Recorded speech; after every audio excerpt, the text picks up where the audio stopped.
The following podcast contains language that some may find offensive, concepts that some may find unsettling, and advice that some may find uncomfortable. It regularly contains ideas that have been described as questionable, outrageous, even immoral.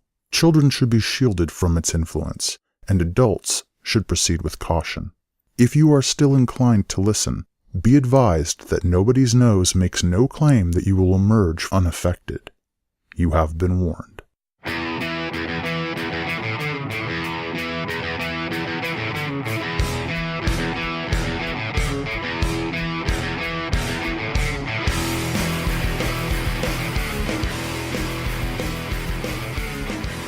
Labia 1, check, Labia 1.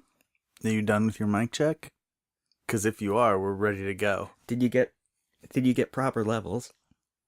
I got levels. Okay. I think they're proper. They seem to be working. I was just trying to make your job easier, but if I'm gonna get slapped in the fucking ding-dong every time, I'm just not even gonna make the effort. Hey everyone, it's Dave. Welcome back. We haven't done an episode of the Token Asian for about a year and a half. There's a lot of reasons why we haven't done that, but... Not my fault. No, not Matt's fault. That's true. I've had nothing but time. Matt's been available, but there's been a number of reasons I haven't been able to do podcast recording for a while, but I've got a whole slew of them coming out now. This one and my other podcast, I've known you too long. Well, it was because of the whole having to cure your sterility thing.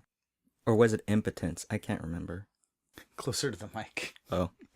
Or was it impotence? I can't remember. I didn't mean you needed to repeat it. I just thought we'd just get better overall audio quality from you by getting you closer to the microphone. Perhaps it was impotence. This is pretty much it. Things haven't really changed. Just imagine that nothing has changed much in the last year and a half, other than, I guess, probably the last time we did an episode, you were employed. Oh, maybe. And currently you're not employed. You're looking for a job, though. Yeah, I've been. Anybody, who wants to hire the Token Asian could contact us via the website, through the email. I could sit there and just rub your feet while you watch soap operas or whatever. You want to be some kind of personal assistant. Houseboy. A houseboy? Yep, that's a sign of success for rich whites is an Asian houseboy. That wouldn't be beneath you? Hey, how much are they paying me an hour? It's like volleyball. I set that one up just hoping you were going to spike it. I thought you would say something like, I might be beneath them. Well, that was going to be my second one. So, I should probably get this started because we've got a lot to cover. Here's what happened. Last year, when The Last Jedi came out, we said we were going to do a movie special, even though we hadn't been doing the regular bi-weekly podcast. We said we were going to do a movie special because we do movie specials. We did Star Wars The Force Awakens. We did Hardcore Henry. We did Deadpool. I don't even remember talking about Hardcore Henry. Oh, we did. Yeah, we did. All right. There's a movie special. I got to start listening to these. It's true. And we did Rogue One. And on the Rogue One episode, we had April Vodolato in here with us for the whole time. And she talked about it with us, if you remember. Wait, what movie? Rogue One. Star Wars Rogue One. Right. Rogue One, a Star Wars story. Okay, now I know what you're talking about. So, that one. Yeah, and you finally gave her the robot picture that we've been holding on to for a long time. Right.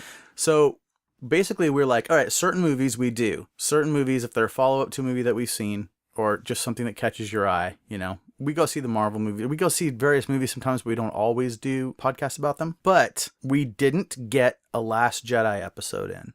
Just the way things worked out. I didn't even have this room available for podcasting. We also then said... What, was someone living in here or something? No, there's other people living in the house now, though, so they were here all the time, and then this room was actually full of stuff. I had to actually clear out a bunch of stuff and get rid of a bunch of stuff just to make room to set the table and the microphone stands back up. Oh. It's just how it's been. So then we decided, okay, we will go see Deadpool 2, and we'll do a movie special about that. And then we thought, and then right away we're going to have to do Solo. But what ended up happening is in about a 24-hour period, we saw both Deadpool 2 and Solo, a Star Wars story. And I'll tell you just right now, Solo pretty much, I thought it was pretty good. And wait, you're giving away the end? We're supposed to wait till the end and say what we like. The problem is that I can't even fucking remember a lot of Deadpool. It's been overwritten by Solo. Right. And on top of that, so good luck. We never did a podcast where we talked about The Last Jedi. Do you remember The Last Jedi? Yeah. I can give it a shot. But you barely remember Deadpool from the day before yesterday. Well, that's because I guess I can only retain one movie at a time because it just rode over it. I experienced a very similar phenomenon. But I mean, as far as Deadpool 2, I think it was good. I think we both liked it. But We had a good time watching it. the only criticism I have is that it really didn't change at all from the first one. Like it was kind of the same thing. But it was good. It was good. But it was only as good as the first one. It didn't add on to anything. It didn't really add anything to the really good formula. I'll admit it's a really great formula, but it just didn't seem like they threw any curves into it. Or my quick assessment of Deadpool 2 was I liked the first one better, and this one had a bunch of stuff I liked. I mean, I enjoyed it. I wouldn't say. I mean, by saying that I like the first one better, I don't like it so much better that I don't think this one is good. If I had never seen Deadpool 2, would it have really mattered?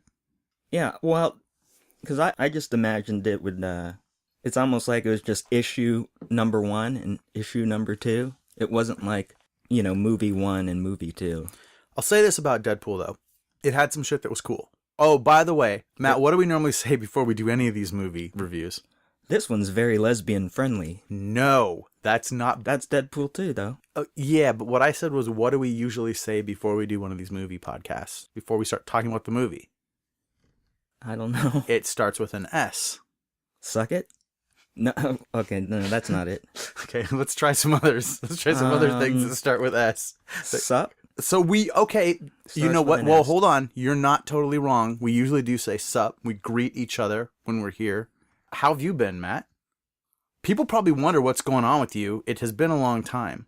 Oh, okay. So what's been going on with you, man? What are you wasn't very convincing. What have you been getting yourself into? Not chicks.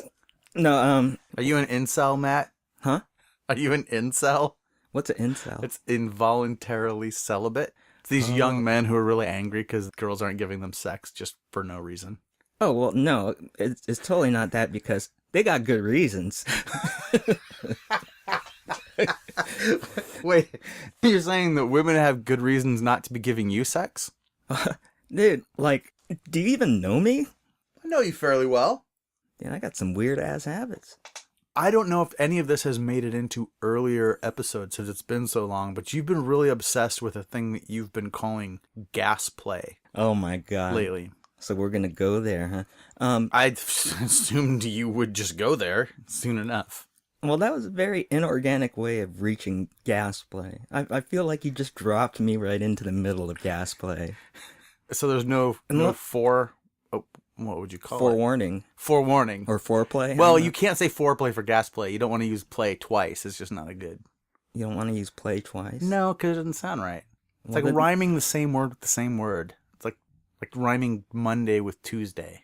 You can't rhyme Monday with Tuesday. Okay, you can't rhyme foreplay with Gasplay. But you can rhyme Monday and Bunday. I met her on Monday. 'Twas my lucky Monday. You know what I mean. That is... Spinal Tap. No, I understand that's Spinal Tap. Okay. What? I was just saying, you have made an unassailable point, sir. What? You're right. What you just said, I cannot put an argument up against it. There's no debate. You're right about that. But Gasplay, but do you think it's a thing? You think people would enjoy that? What? Someone farting in the other person's mouth? Yeah. As a sexual act? Is that Gasplay? Is that what was determined to be Gasplay? Taking it off the tap? Taking it off the ass tap? Sucking it off the big old rectal valve? Is that what we were talking about? Okay. There are multiple ways I need to answer what you just said. It's what you're talking about, not what we're talking about. Well, I was trying to include you just to be inclusive. I mean, it's I'm like trying a yes and scenario. Well, no, I just, I'm trying to bring us together as a species. I have no idea where Vinnie Barbarina just came from. It's like, oh my god, I'm flying a plane for reals. Gasplay enthusiast. I love Vinnie Barbarina. Scientology. Oh god, no! Don't do that. I love guys. No! You shouldn't do that because I heard recently that he's a super high up in Scientology, like in the church, and they gave him... I know he can have me killed. Right, no, they gave him a special... License to kill. Right, he's like, isn't he like their James Bond? He can kill a person and the church will cover it up. Well, I thought he was more of a cleaner. My God. So we would make, like, the professional, like, or... Hey, I'm here to kill you. Wait, who are you? John Travolta. Okay, what I was actually trying to do right there was actually create a scene between us. We were both playing characters. We don't do a lot of improv where we go into other characters, but I thought that was an opportunity. Gee, that was pretty obvious. Let's do it again. Let's do it again. Wait, what okay? are we doing? You're going to be the character that you were just doing, and I'm going to be the person that you were sent to kill. Go. Oh, someone's at my door. This is strange. I'll better put my clothes on. Don't worry, I've seen many men nude before. Well, you look familiar. Do I know you? My name is the Killer. I'm here to kill you. Oh, I'm not going to unlock this door then. I think... hold on 1 minute. I'll be right out. I'll be right in. Then we can do the in-out. Okay, this did not work. I don't think... I somehow don't We're not improv people. We're not really improv people, but I kind of think the idea that shitty improv might be a fun thing to bring to the show. It'll just make people sad. I mean, but we'll come up with a name for it, like Dimprov or something. There you go, Dimprov. Gee, I want to catch that. I wouldn't want to miss the Dimprov. Oh section. wait, no. For you, we'd have to go with something like Rimprov. No, not necessarily. I'm not like. Is that when you unexpectedly incorporate Gasplay into the bedroom? No, that would be a tongue ditch. Wait, what? It's a tongue ditch when it feels like your tongue just goes into a dirty ditch. That's that's a gas play slip. You slip like if one of the cheeks is real sweaty and you slip while you're sucking up the gas. I don't think I like this at all. Well, it's not supposed to be liked. It's what the kids call a gas play fail. So one thing that has not changed since I did listen to our last episode earlier today, is you still think the kids are saying things. And if they are saying things, that you know what they are. Well, I mean, the kids are just that's just, what do you call it? Another name for my nuts. This could shed some light on so much of what has happened across the prior episodes of the Token Asian. So every time... And ironically, they do shed sometimes. Because you said shed light. What, on their own? Like needles from a pine tree? Are they hard and straight like needles, Matt? Are you like a porcupine? Dust in the wind. That's what they're like. It's a big old dust storm of pubes come spring. So do they just disintegrate and fall off? Like you just dust off your shorts? No, it's like hitting someone in the head with a 5-pound bag of flour. It's that. It's a big old... I'm getting older, so it's pretty much a big old dust up. It's ashy, was what you're saying. One could say it's ashy. I'm sorry, dude. Or it's yellow ash. Yashy. See, for a minute I had this idea that you had these that you were kind of like a porcupine scrote. No, I just have Dick Dandruff. That's a great name for a character. Dick Dandruff? Dick Dandruff. Private Eye. That's it's a total like Marvel character because Stan Lee, he likes those two names, first and last, same consonant. Dick Dandruff. Dick Dandruff. Merry menstruation. Those are the two that you come up with. Well, I mean, I can keep on. I think Dick Dangle is probably more of a... Harry Hyman. Richard Dangle is a good name for a character. And I don't even think you can grow hair on a hymen, can you? What do you think this is? Anatomy class? Come on. You know, I'm actually... You don't know, You use that term all the time. No, I'm pretty sure no, but you use that term all the time, and I always feel that you're using it wrong. And then we saw that puppet movie trailer the other night in the theater when we were at Deadpool 2, so this is something you'll remember from Deadpool 2. Oh, the guy ejaculating. The puppet movie that the Henson kid is making. I just found out that the Muppets now, the Henson Company is suing the production company because they used No Sesame All Street in the trailer, and they didn't want any association with Sesame Street, even though it's a Henson involved in the movie. Wow. So if anybody hasn't seen this, it's what's her name? You know, that woman who played Spicer. And the letter for today is F-U. What's her name? The letters for today are F-U. What's the woman? She was in all those movies and she's funny. Roseanne Barr? Fuck no. No. Come on. I can't think of her actual name, but you're not the only one who can do a setup. She did today while we were recording this, just shortly before we started recording this episode, Roseanne Barr's television show was canceled because of her racist tweet about Valerie Jarrett. And people are wondering, are all surprised. Dude, like, have you been following her for, like, I don't know, the past 30 years? She's always been kind of an interesting person. Oh, that's a nice way to put it. She was an interesting person. Yeah, she's always been a little confused. Okay. I'm still having some trouble. I'm resisting the urge to go to the laptop to get the name of the person. I was hoping you would know, but then I remember that you don't always necessarily know the names of all the like new comedy actors and stuff. But the woman who played Sean Spicer on SNL, I'm just bad until with names. He was gone. People are yelling it out right now. I'm assuming that anyone's listening, but you know what I'm saying? They know who it is. Dick Gregory? Yeah, the woman that I'm thinking of from SNL who played Sean Spicer. Hey, a woman couldn't be named Dick. Dick Gregory. A woman could be named Dick. Come on, it's the new age of everything goes. Well, no. We're living in a society that's trying to desexualize itself. Wait, we are? Yeah. That's trying to desexualize itself. Well, you know how they don't want it to be best actress anymore. They want it to be best female actor. Okay, I hear what you're saying. That kind of thing. So I'm trying to jump on the bandwagon. I want to be on the game instead of behind the game for once. Does the bandwagon want you on it?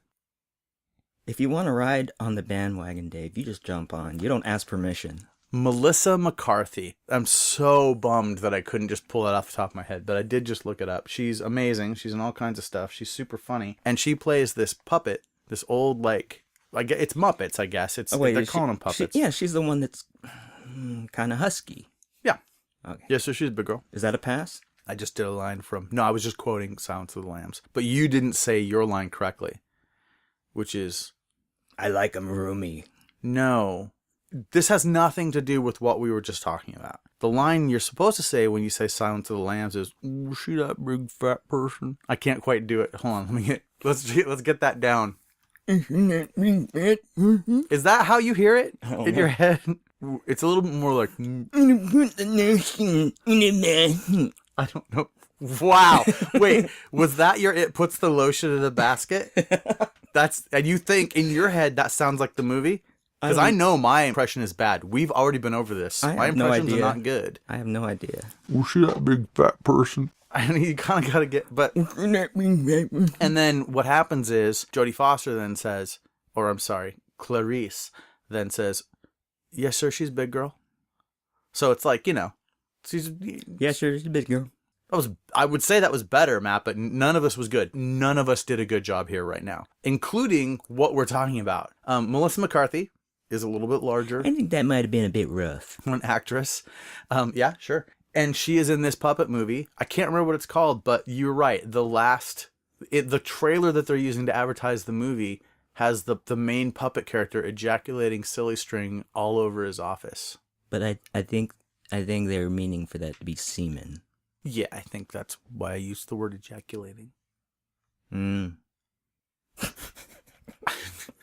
Never know where you're going to be with things. It's a good Every single response is a surprise. Today you're a little more focused than I maybe would have expected. I don't know why. Sometimes I say things and you're not picking up what I'm putting down, but you're right in the conversation today.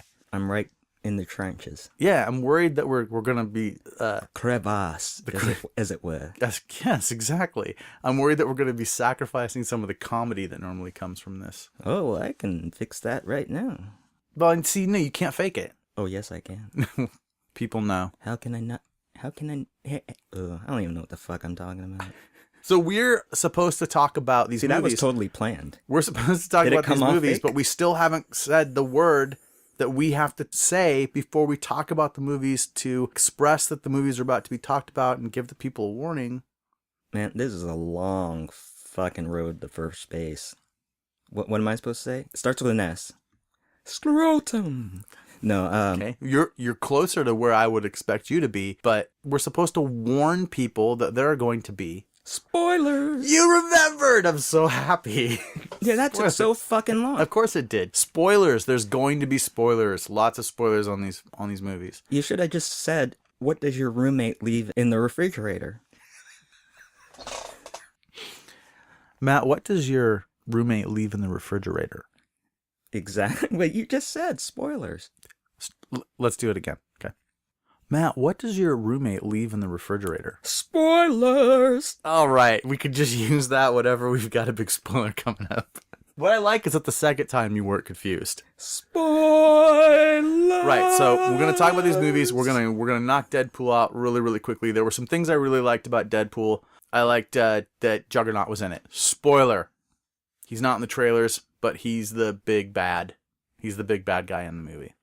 Well, I mean... They advertise it as if it's Cable, but we all knew that Cable was going to end up on the side of Deadpool. That's the way the story goes, if you pay any attention. For a minute, I thought it was going to be the Blob. And they have had the Blob in, like in the Wolverine movie, the Blob. Oh, really? Yeah, I haven't seen those. X-Men Origins Wolverine had the Blob, so that would be kind of a funny throwback to... Yeah, the third movie irritated me so much, I never went back to see those. Yeah. And I probably should. X-Men Origins Wolverine is not very good. Logan is great, though. We saw Logan, right? No, I didn't go. Oh, that's right. You got sick and didn't go with us that night. Otherwise, we would have tried to do a podcast about Logan. Yeah. Oh. So you still have never seen Logan? I've watched the spoiler videos. Right. So the beginning of Deadpool 2 is him crying about Logan, about Wolverine dying in his movie. Oh, and he had a little toy impaled on a stump, just like Logan in the end of Logan. Right. Spoiler. If you haven't seen Logan, that's a spoiler for Logan.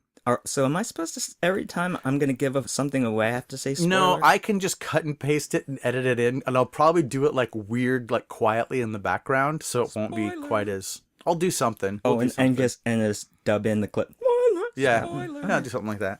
Yeah, that won't be So it starts with Deadpool blowing himself up, and then we find out it's because that super hot chick died.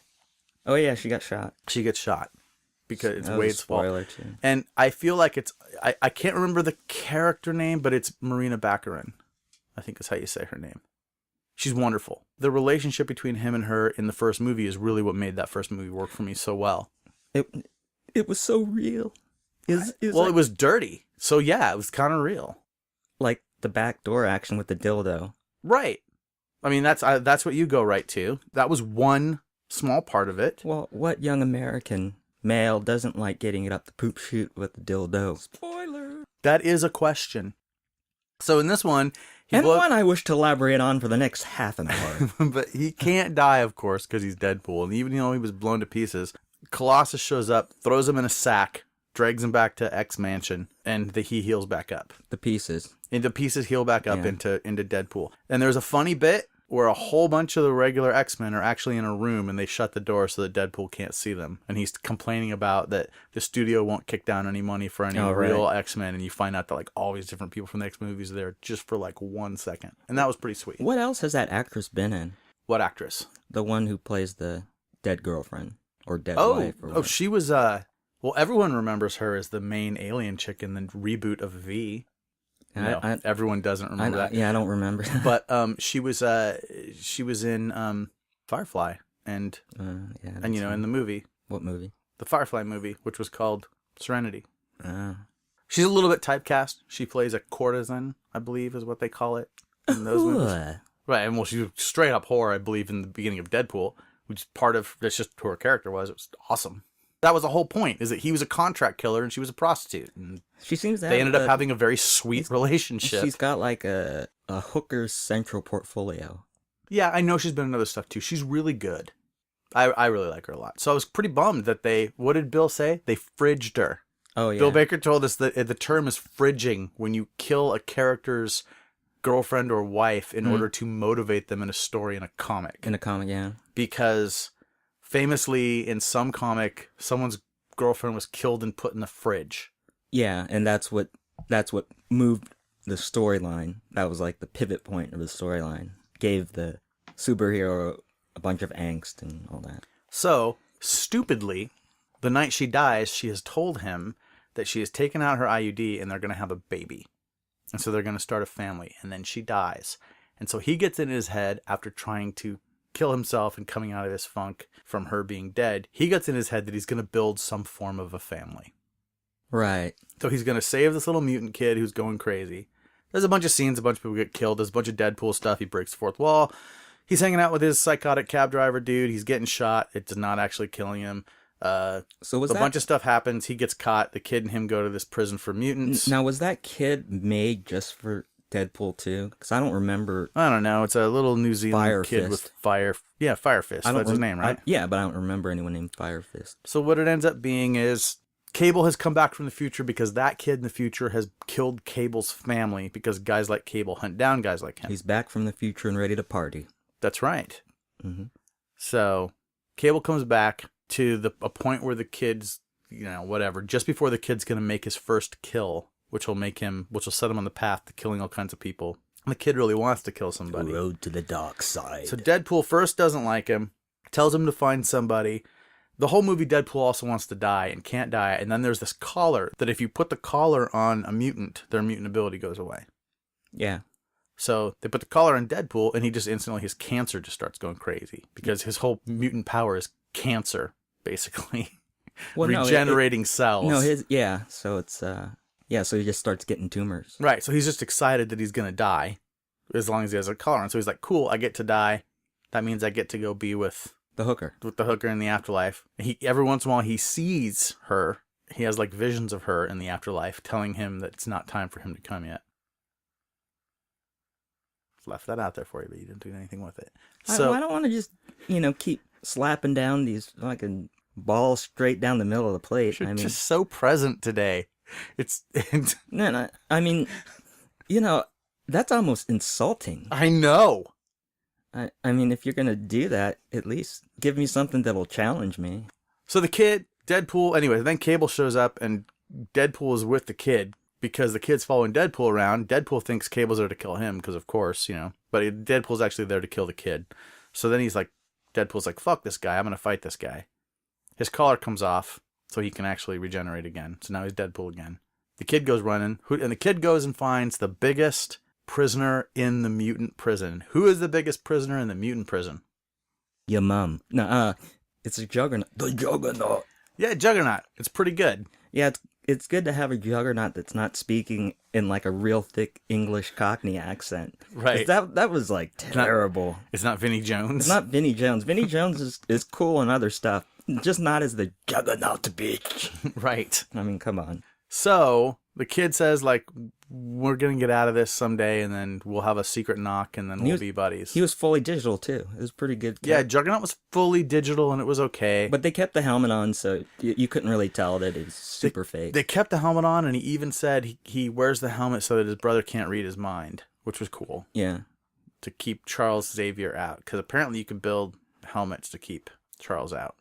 Well, does Magneto make the helmet for Juggernaut? Come on, are you enough of a nerd to know that? I don't know. Having sold some of my comic books, you recently I'll never sold know. Some of your comics. Now you'll never know. If only there was some way to find out information like this without owning the comics. Yeah, her. Was that her? Yeah, that was my fake laugh. No, you. So did what did you think of the Juggernaut? I thought he was okay. I thought he was much better than what we've seen before. I gotta be honest with you. I didn't buy the CG. He didn't look real. Well, I mean, neither did Colossus. And I mean, for what it is, cool. But I wish there were a way to. I'm just wondering what. I don't know if Colossus is metal. Hulk is green. Their CG doesn't distract me the way Juggernaut's does because Juggernaut is just a large man. So what was distracting of the large man? I don't know. It just didn't.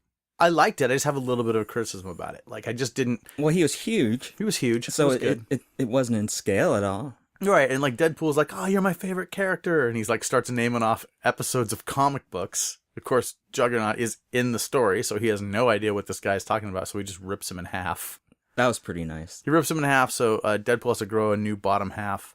And which got really kind of weird. Which ended up having all kinds of baby penis jokes and stuff. It was in a reenactment of Basic Instinct. Oh, that's right. He did a Basic Instinct thing.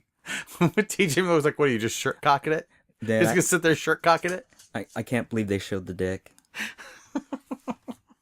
Digital baby dick. It's true. At which point, so now the kid's out with Juggernaut. Or no, the kid's going to be, the kid's out with Juggernaut. Oh, so the best part of the movie happens at this point, before Deadpool gets ripped in half. Deadpool puts together X-Force. Oh, man. So who was your favorite X-Force member for the brief time they were in the movie? Like, what they did to Shatterstar was so fucked up. Just because he's pretty big in the comic. And in this one, he just gets thrown in a wood chipper. No, that wasn't Shatterstar. The guy that went into the wood chipper was the guy who vomited acid. Oh, right. Shatterstar hit a helicopter blade that was about to take off. And got shredded into a bunch of green goo. Right, he said he was an alien, and when it shredded him, it was all green, so you have to believe it. So it's Domino, Shatterstar, an invisible guy called the Vanisher. Played by... Spoilers! Brad Pitt. Right. This is kind of awesome.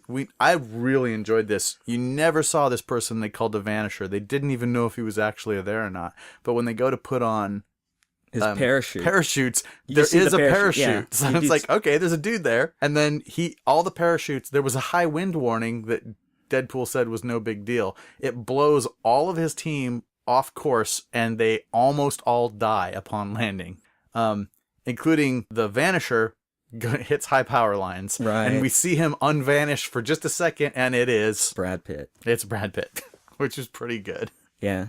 Was that even credited? I didn't watch that in the I don't know. I don't know if it was uncredited cameo or what. What's his name? Was Juggernaut. Who? Ryan Reynolds. Who? Ryan, the guy who played Deadpool. Was also Juggernaut? Yeah, did the voice of Juggernaut, I believe. Oh, okay. Is that right? Was that in the credits? I think so. Oh. That seems...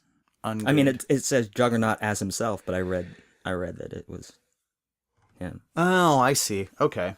Well, that's interesting. However, one X-Force member does survive because her superpower is luck. Oh yeah, Domino. And Domino was killer. Yeah, she was pretty good. Domino was probably my favorite character in the show because it was something new. I feel like we got a little bit of Negasonic Teenage Warhead in this, but we didn't really get her like fully in action. And like she had a Japanese girlfriend. So in a way, she was getting action. Okay, see, you're right there with me. I mean, like you're definitely. This is what I'm saying. You're very lucid today. Okay, I don't know what you're talking about. So that was all right. I don't remember what the name of the character, Yukio or whatever her name is. Yukio, but she was cool. Whatever. Did they ever say her X-Man name? No, I don't think so. She had like a laser whip or something at one point. Well, no, it wasn't electric. An electric whip. Yeah. Something like that, yeah. So that was cool. But no, Domino was awesome. So her superpower was luck, and it totally worked. Like she didn't even have to think about what she was doing because she knew that if someone pointed a gun at her, it would misfire, or the shot would miss, or something would happen. They'd hit a bump, or everything was just constantly, she had to work for stuff, but it always went her way. And I thought that was very cool. Yeah. I don't know how that would work, but yeah. Well, like at one point she got blown out of the train, right? And went flying, and there was like a blow up advertising bear, like perfectly lined up. So she would just hit that and just kind of bounce out and be like, all right, what's next? I liked it. It was good. Yeah. And, Deadpool's like, luck's not a superpower. And then by the end of the movie, he was like, I'm beginning to think luck's a superpower or something like that. It was good. Then they team up with... Well, baby dick will change you. Yeah. They team up with Cable. They go save the kid. Deadpool sacrifices himself. He gets shot. He puts the collar on. He wants to let him die. There's a long death scene. Everything. Okay, here's the part that was very much you. And I'm surprised you didn't talk about it when we left theater. I'm surprised you didn't make noise in the theater when it happened. What did they do to Juggernaut? Oh, they stuck something in his butt. Like a hose or something. They stuck an electric wire. Or was it? It was an electric cable up his ass. Yeah, but it wasn't like just a little cable. It was like, and then kicked him into a swimming pool. This thing was really large. It was like a summer sausage circumference. It was huge. Yeah, it was a big cable. And then I believe Colossus said something. He had a line after. He said something like, "That's how we do it in Russia." In Mother Russia. In Mother Russia. And I'm just thinking, wow, really? You put a cable in a dude's ass. I mean, if that's your thing, that's your thing. But it just seems a little harsh. And what did they do it for? He never says that. I mean, is it just for pleasure, for torture, for getting information? You know, what? I don't know. I'm actually kind of bummed. I don't know why the Deadpool Colossus is always Colossus. Oh, you want him to turn into... It's supposed to be Peter. Yeah, you want him to turn into... He's just a dude, like a muscle... Like, he's just a big Russian farm boy in the comics. Right. Well, probably because they're probably at the point where they can't... They've created the steel guy, but it would take a lot more money to create a human-looking... Because isn't he basically made on the computer? Oh, yeah. Or is he being motion captured by it? You know, is there an actual actor? I don't know. But well, you didn't really prepare for this one, did you? No, you know what? I didn't take a single note. We just went to the movies in the last day. Yeah. And then we're talking about it. So really, we mostly want to talk about Solo. But so here's the thing, though. All of this is fun. There's lots of jokes. There's cool effects. There's characters I like. In the end, the day gets saved. Deadpool sacrifices himself for the kid. The kid sees there's another way. The evil dude the kid was trying to kill, who actually was worth being killed, he gets run over and murdered by the cab driver dude, which was pretty sweet. He finally gets to kill somebody. Yeah, the cab driver is obsessive about... Yeah, he's a little... Things get a little heavy with him. He's a little heavy with that guy. And then there's a bunch of end credit scenes that are funny. Deadpool steals Cable's time travel machine. Negasonic Teenage Warhead somehow is a science nerd, and she fixes it so it can be used multiple times instead of just the 2 times it was supposed to be used. Deadpool goes back through time and rights a whole bunch of wrongs, including bringing the woman back to life who started the whole series of events. And killing off Ryan Reynolds before he signs a contract for Green Lantern. Killing the actor Ryan Reynolds. Killing himself as Deadpool in the Wolverine movie. Yeah. In the X-Men Origins Wolverine, which is rad. And that's basically overkilling him. Because he shoots him a bunch of times. And then shoots him a shitload of times. And, yes. And then killing Ryan Reynolds, which is kind of funny. And that's pretty much it. Then, during the end credits, they actually play the Juggernaut battle song. Oh, shit, it's a Juggernaut? Isn't that what that's all it was, it's really? Just like an opera song. Shit, it's a Juggernaut, oh shit. Oh shit, oh shit. They're just singing oh shit over and over again. It's pretty awesome, actually. That's a pretty good one. I think I'm going to just have to watch it again when the Blu-ray comes out, because I was reading online somewhere where one of the endings got cut out. It was actually Deadpool going back in time and killing Hitler Baby. Hitler Baby, which he talks to Cable about. Why are you going to kill this kid? Why don't you just go back and do other things? And that's when Cable explains he can't go multiple times. Yeah, so it's like, why didn't you go back in time and kill Hitler? And also, I liked this, that the further back you go, the exponentially harder it gets. So he could only come back so far, so he had to pick this time. It was the furthest back he could go where the kid still hadn't killed anyone. Whatever. Cool. That's fine. All right. So that was Deadpool. Deadpool 2. Would you recommend people go see it? If you like the first one. Yeah, that's exactly how I felt about it. Like, if you think you're going to like this, well, yeah, it does. Go see it. I mean, you know, it goes back to my main complaint, if you even want to call it that. It's basically more of the same. So there's no variation on it, which basically means if you like the first one, you'll like this one. But it was more working with team members. Yeah, that was kind of what it ended up being about. The team became the family, right? Right. I mean, but you know, as far as plot twists or anything, you know, it's pretty much the same comedy thing. Yeah, exactly. So it was good. I'm glad we went and saw it. I don't feel like it was a waste of my money. I expect you to like it, but it didn't have the same feeling as the first one for me. Solo, on the other hand, different story altogether. How I feel about that movie. I liked it. It was cool. I mean, see, you're just jumping right in. Right off the bat, you liked it. Why? I'm supposed to say I don't like it? No, I think we just leave a little bit of intrigue. I may have liked it. How's that? Solo, you went in. Didn't you go in expecting to like it? I kind of went in. Is it ambivalent?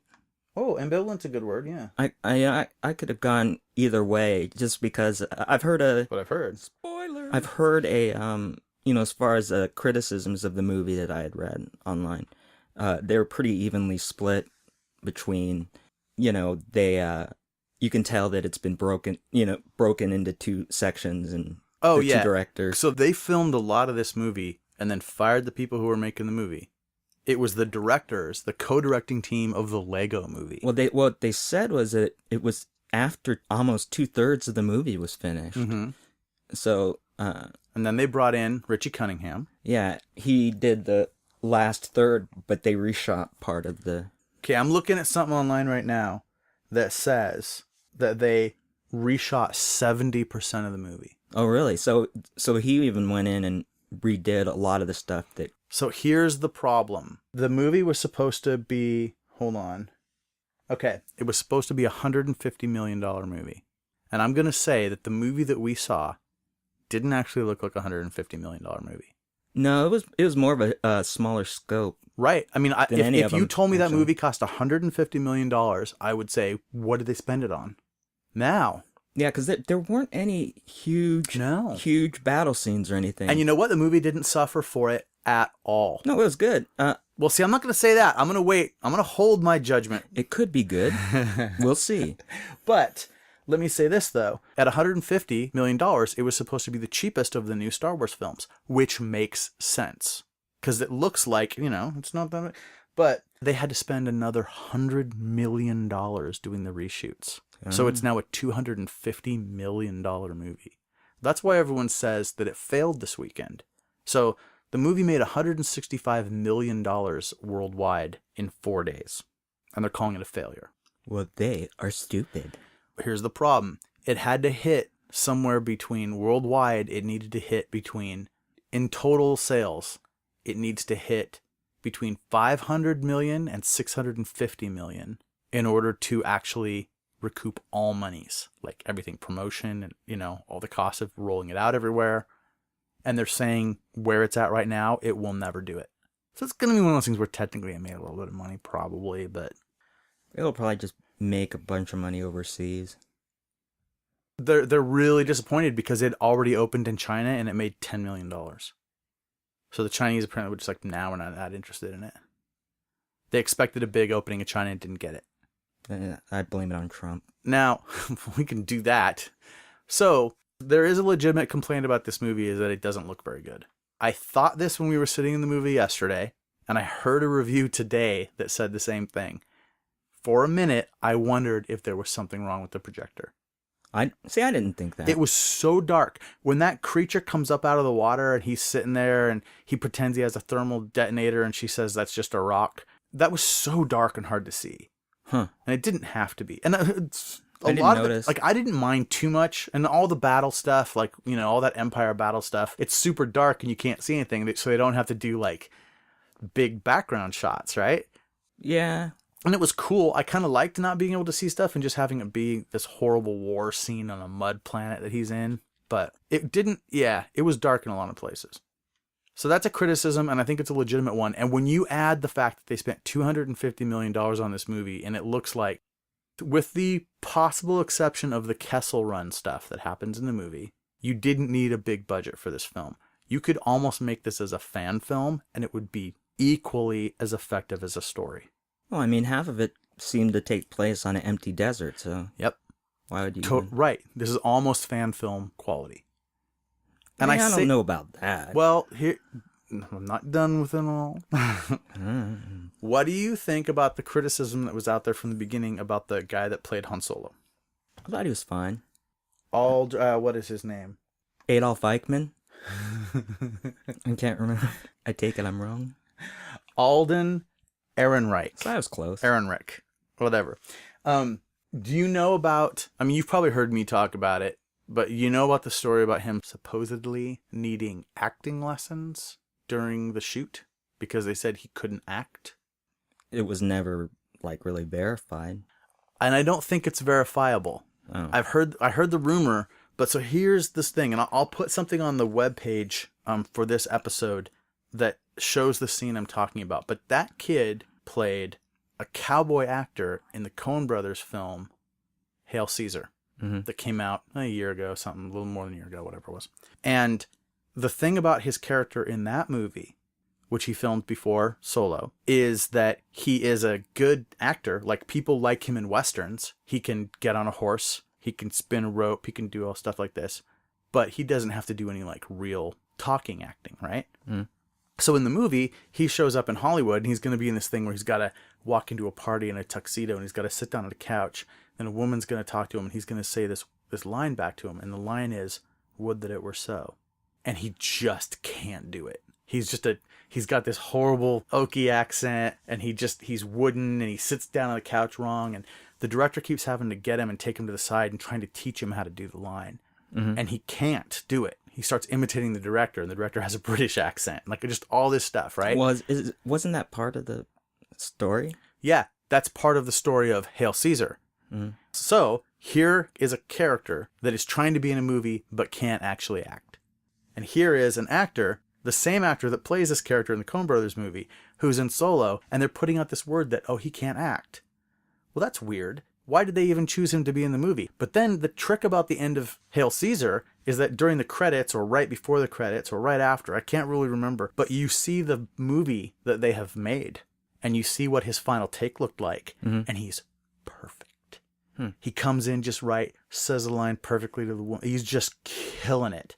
So I'm like, how does this guy that can't act do the I can't act version of the character and the acting version? It's bullshit. I think they were trying to lower expectations for Solo so that everyone would think it was going to be bad, and then the word of mouth would be so good when it came out that people would be like, oh, surprise, it's way better than we thought. Well, and, you know, people that like to write reviews and stuff on the internet, they'll probably even more likely to go to that movie if they think it's going to be bad, so they can, you know, rip them a new one on YouTube.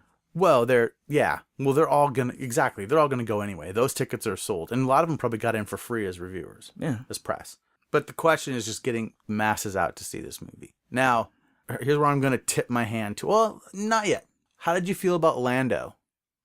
It was almost like he was a little hammy sometimes, and what I mean by that is it was like he was because there were scenes that all the dialogue flowed pretty naturally from him, and then there are some scenes where he'd drop a line where it was like, oh, okay, he's trying to sound like Billy D. Williams. Well, like he was definitely doing like a Billy D. Williams impersonation, right? Yeah. Well, not for the whole thing though, just for particular scenes, like that whole when they're getting ready to play cards and stuff. It just seemed like everything you've heard about me is true. Can I interest you in the Colt 45?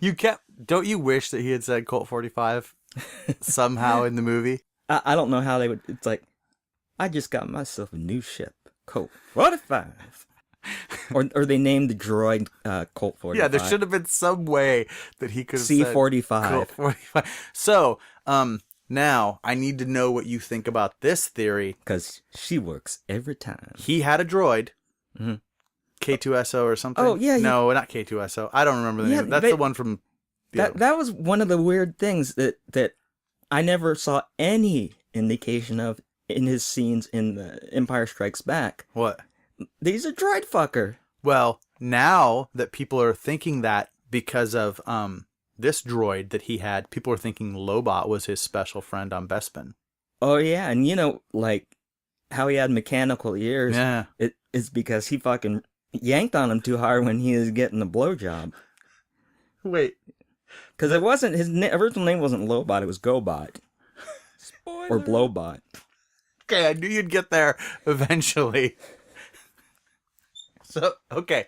Ironically, Lobot was originally called getting a blowjob. Blowbot until Lando accidentally ripped his ears off. That's what you're saying? Yeah, because... No, I got you. Yeah. Was there a Lobot-like robot in the background in one of these shots? I thought I saw a bald guy with a thing around his head. Did you catch that? I didn't see. Okay, maybe not. I'll have to see it again. But he's still a robot fucker.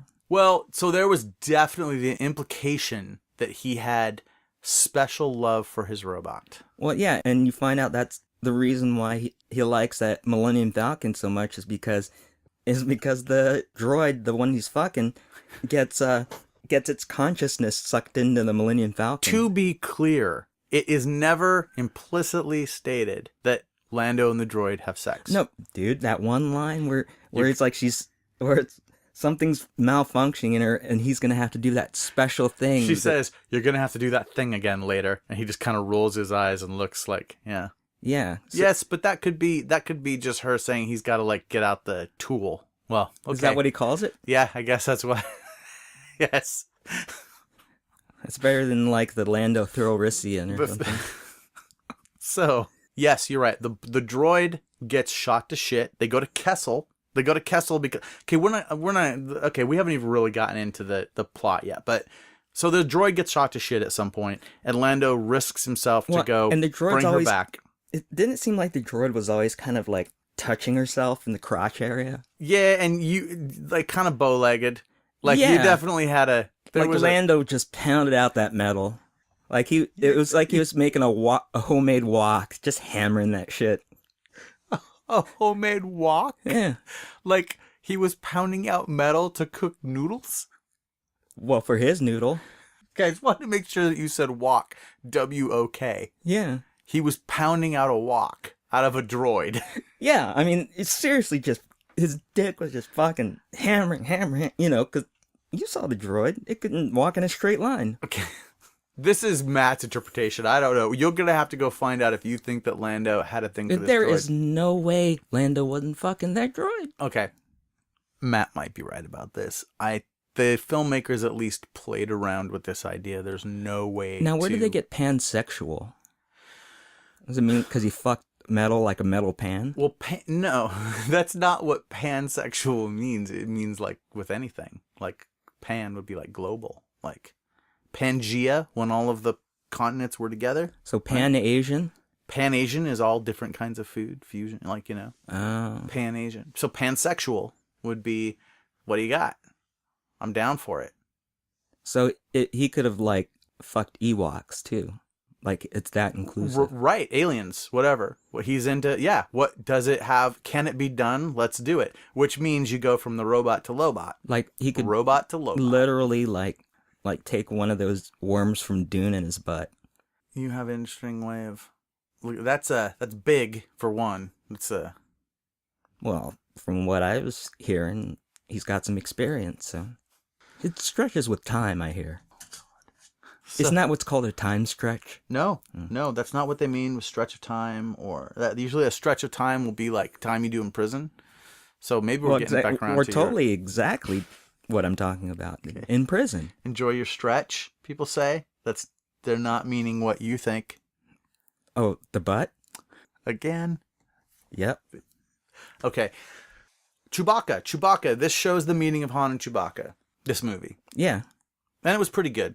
When Han met Chewbacca. When Han met Chewie. He says you're going to need a nickname, but then he never actually calls him Chewie. So it could be anything. Could be, yeah. Hey, Chuck. So that's fine. Everyone knows that's going to happen, but they meet, and through a series of things, they just become tighter, and it's a thing that happens in the movie. So there's one more main character, and that's the one. Well, though, there's Woody Harrelson's character plays like an older, kind of criminal kind of guy. Han. What's that? It's like an older Han. An older version of Han. Basically, I think he's what Han Solo would have been like if he never met Luke Skywalker. Woody Harrelson's character is a guy who stayed basically being a criminal and a smuggler. Yeah. You know what I kind of wished, though? That he would have acted it exactly like how he did in Cheers. How you doing, Mr. Solo? Something like that. He was good in the movie. Yeah. I always like Woody Harrelson. Yeah. He was good in the movie. So the one other character was the mother of dragons.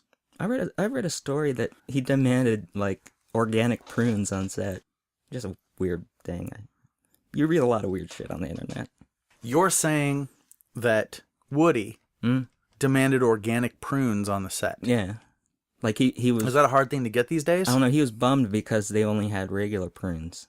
So he went to craft services and at the table that you go to get the food that you're going to eat. Yeah, they didn't have the right kind of prunes. I think that, yeah. You know what I think? If you're rich, send someone to get your prunes. Pay for it.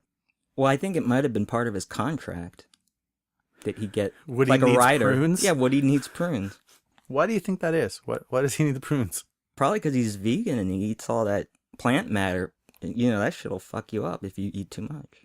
Like it's almost like he gets too much fiber.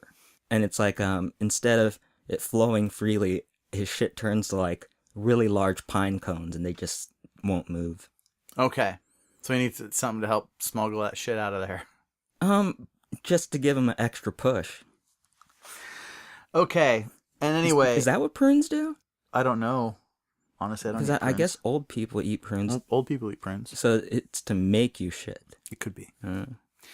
So listen, man. The woman who plays, I can't think of her actress name. I can't think of the character's name. Was it Kira? No. Yeah, I think it was, wasn't it? Kira? Maybe that was right. Maybe we could be totally wrong. It was a woman from Game of Thrones who plays the Mother of Dragons. She was great. I've seen some criticism of her character. Nope. She was great. I thought she was excellent. I thought she was great motivation. And when we get a little bit more into the story, I'll talk a little bit about that. In fact, we're going to get into the story now. Is there anything you want to say before we get into what this story is, Matt? Not really. I mean, like what? No, I maybe you had a pressing, issue for your tissue. I just want to know, like, where they're fucking getting these film students that make these little movies at the beginning. Okay, you don't want to talk about. Fuck me. You don't want to talk about Solo. You want to talk about the horrible movie that the two They're female so college filmmakers fucking bad. made. I mean, like, so if I say that I hate that fucking shit and I think it's just a piece of crap, does that make me sexist because they're both females? No, because the ones that have been made by men have been terrible also. All right, well, there's more. Oh, they've done this for a while now. So if you've been to the movies, Oh my god. in the last we're talking about Solo, but we're also talking about the little short film that was made for the theater, for like AMC theaters prior to the film. The dumbest part is, like, right in the middle of this thing where they're trying to, I don't know, show the joys of communicating with people over the phone. The one heavy set lady goes, and I would enjoy that with a Coke. And it's like, is that the best you can do for product placement? Fuck me. Basically what it is, they take a couple of college filmmakers and they tell people, okay, submit a script or make a film, because I don't think they actually all made these films. I think they actually probably made script versions of them. I think those two girls at the beginning that they said, young ladies, at the beginning, I think those are just actors. I think this corporation made these shitty ass things. Well, it could very well be, but the premise is that these two people made this little commercial short, and they're like, enjoy our movie. They say their name, it gives them exposure, and then the theater shows the movie before.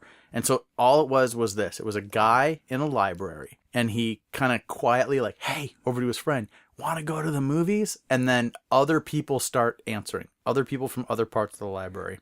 Yeah, because that's not fucking weird. This girl goes, I want to go to the movie. And then another one says, I could use some popcorn. And then another one puts up and says, Coke sounds good to me, like you said. Yeah, and it's all things they can get at the movie.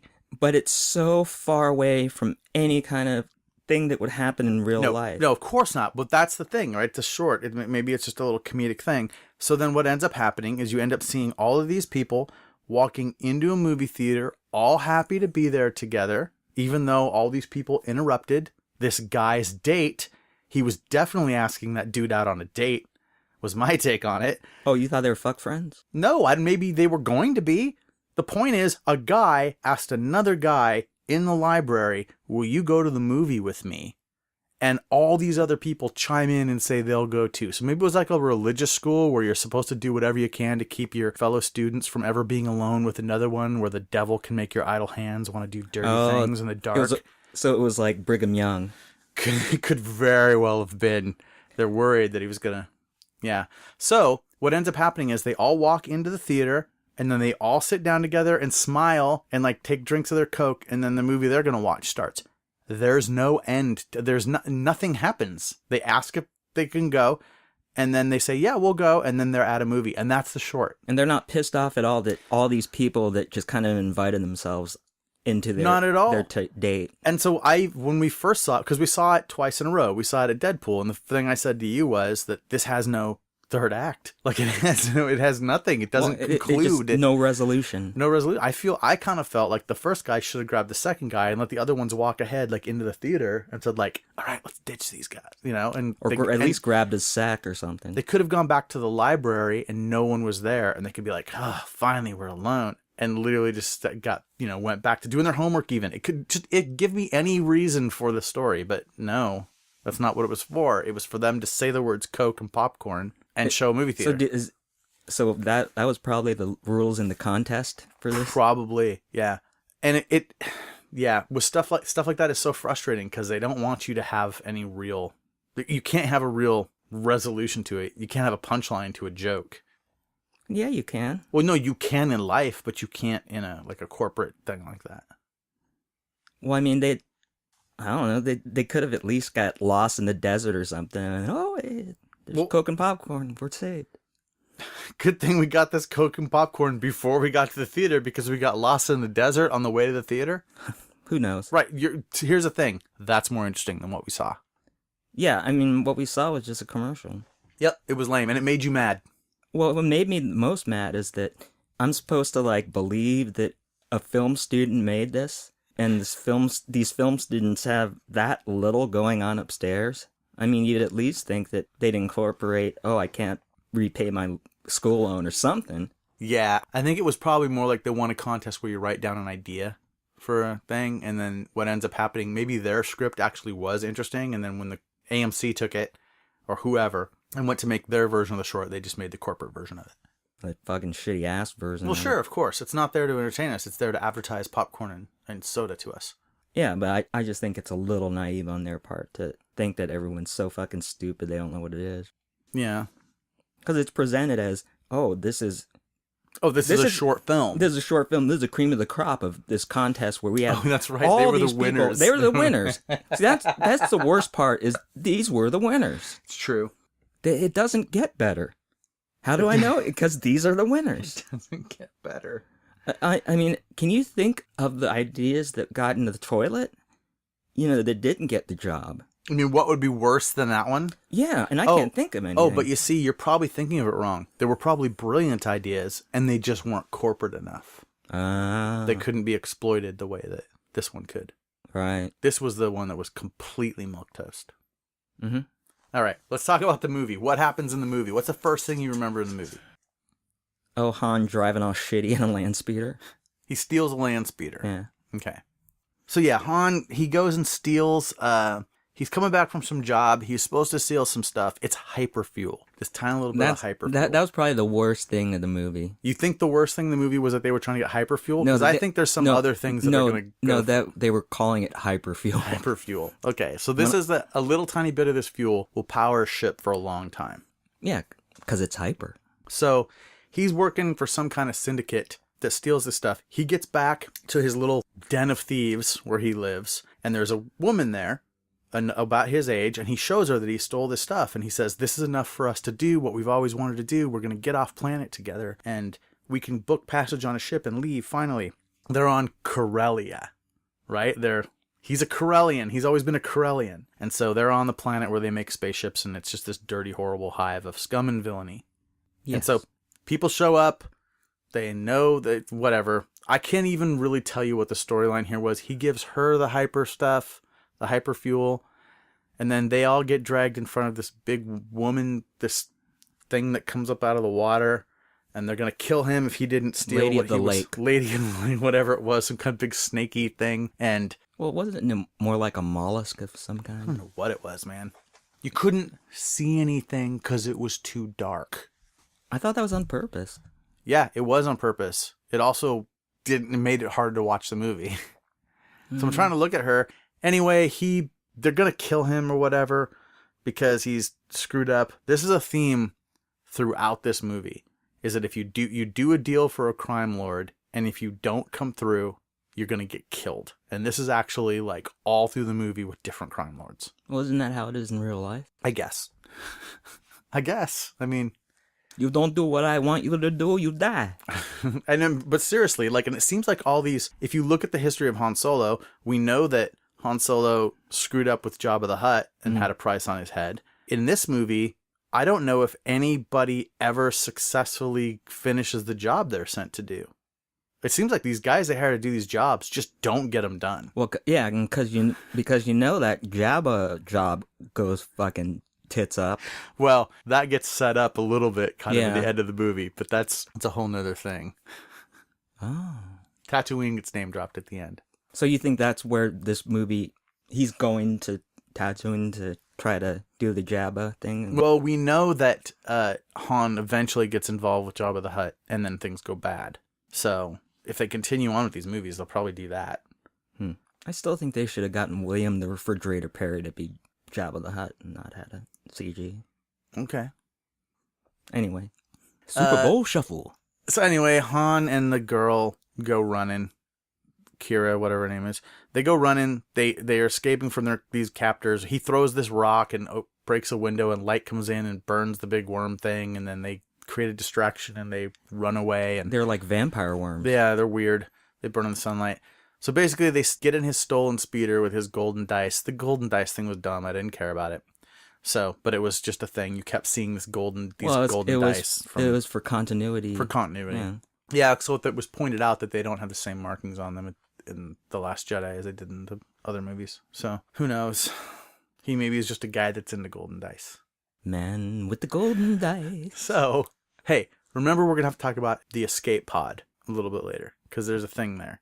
So, basically, he's okay. He's flying this, like, speeder. They're trying to get to the spaceport. They're being chased. And he's going to do this big move, and he ends up not succeeding and getting the speeder stuck between two walls. So he's not quite the pilot he's supposed to be yet.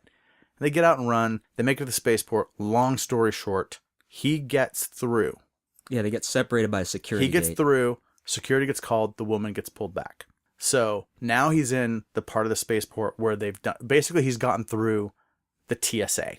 So he just gets to go up and say where he wants to go, right? And he's realizing, I'm not really going to make it through this part because I don't have a legitimate ticket or anything. They're like looking for me. And he sees that there's a place in the spaceport where you can sign up to join the Empire. Right.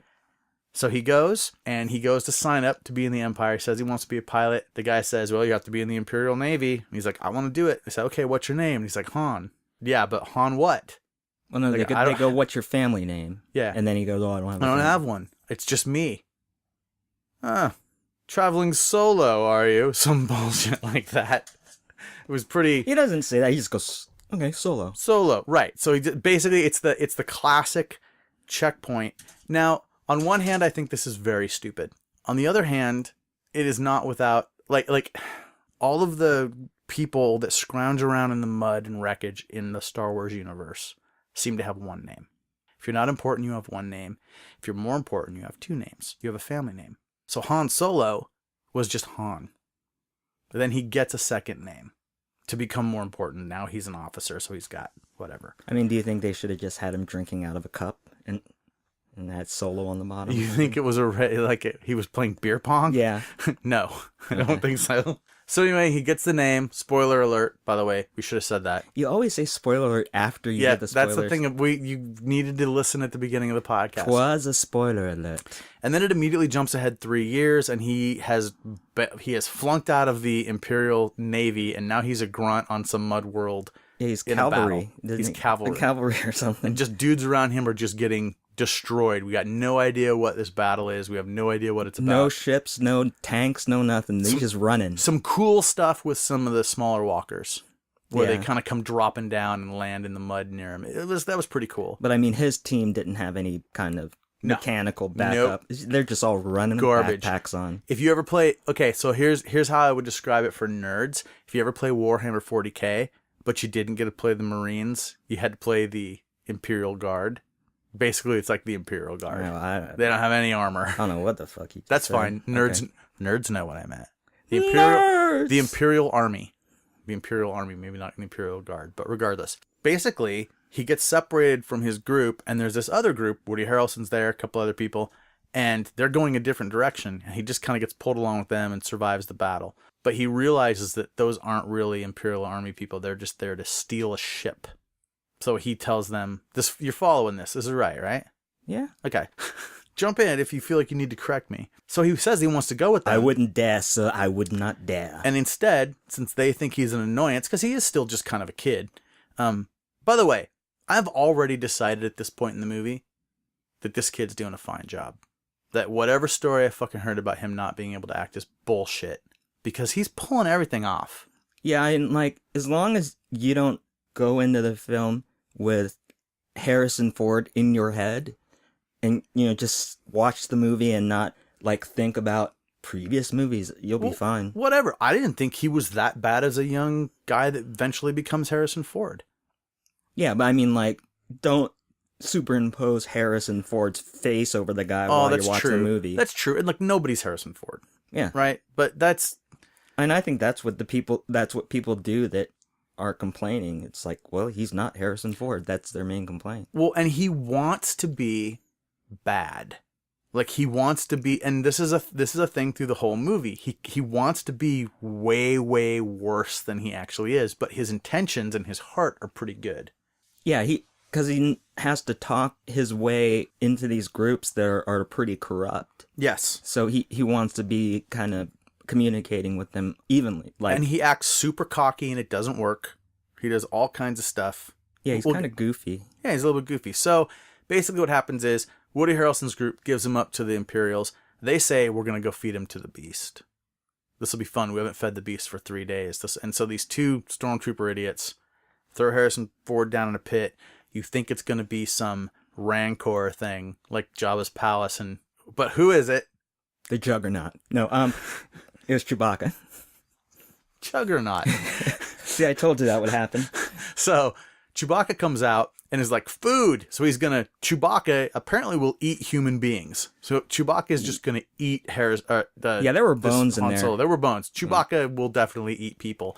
And I kind of liked this. It was kind of fun. It was a little bit like Thor in the new Avengers movie. You didn't see it, but there's a part where Thor speaks to Groot, and like, you speak Groot or whatever, and he's like, oh, it was an elective on. Yeah, because when that's how Han gets out of it. Han starts making Wookiee noises, and Chewbacca's like, what? And he's like, I speak a little. And so they just think this is this dumb monster Wookiee down in the pit. Meanwhile, Han can kind of talk to him. And so Han says, listen, we have to pretend like we're trying to kill each other. And then you can knock down this main support beam. And these stormtroopers will fall in. And then we can get out of here. So they work together. And it works, of course, exactly like he says. And two stormtroopers fall into the pit and die. And they don't take their guns or their clothes or anything. They just run out of the pit and go looking for Woody Harrelson's ship that he had stolen. Well, that's because in episode 4, it was Luke's idea to put on the armor and all that. Oh, that could very well be. I'm cool with that. I just think they would have taken the guns, but who knows? Well, I mean, I will tell you, there was a prediction I got. He thought he was going to get eaten. His mind wasn't really on that. There was a prediction I had for this film that did not happen. So at the end, we'll talk about that. But they go Did and it involve Wookiee-human romance? No. Okay, keep going. No. So I think Lando was probably a little into that idea. Oh, though. Chewie. Well, he liked getting choked by Chewie. So basically what happens is as Woody Harrelson's crew is about to fly away, they see these two idiots running up, and he's like, God, that guy is persistent. And then Woody Harrelson's like, all right, that's persistent enough. I like it. Let's let him in the crew. So they let him in the crew. And then they're going to pull a job, and they're telling Han all about how it's going to go. And at one point, Woody Harrelson tosses Han that blaster. He takes apart this big-ass rifle and then ends up with this little gun. He builds the classic gun that Han wears in the made by holster. Nerf company. Made by Nerf. It totally came apart like a Nerf gun. So they go to this job. They're going to steal a whole bunch of this hyperfuel. Well, you forgot he introduced the wife, Thandie Newton. Thandie Newton. Yeah. Is that Thandie Newton? Yeah. Thandie Newton or Newsom? No, I think it's Tawny Newsom. Thandie Newton.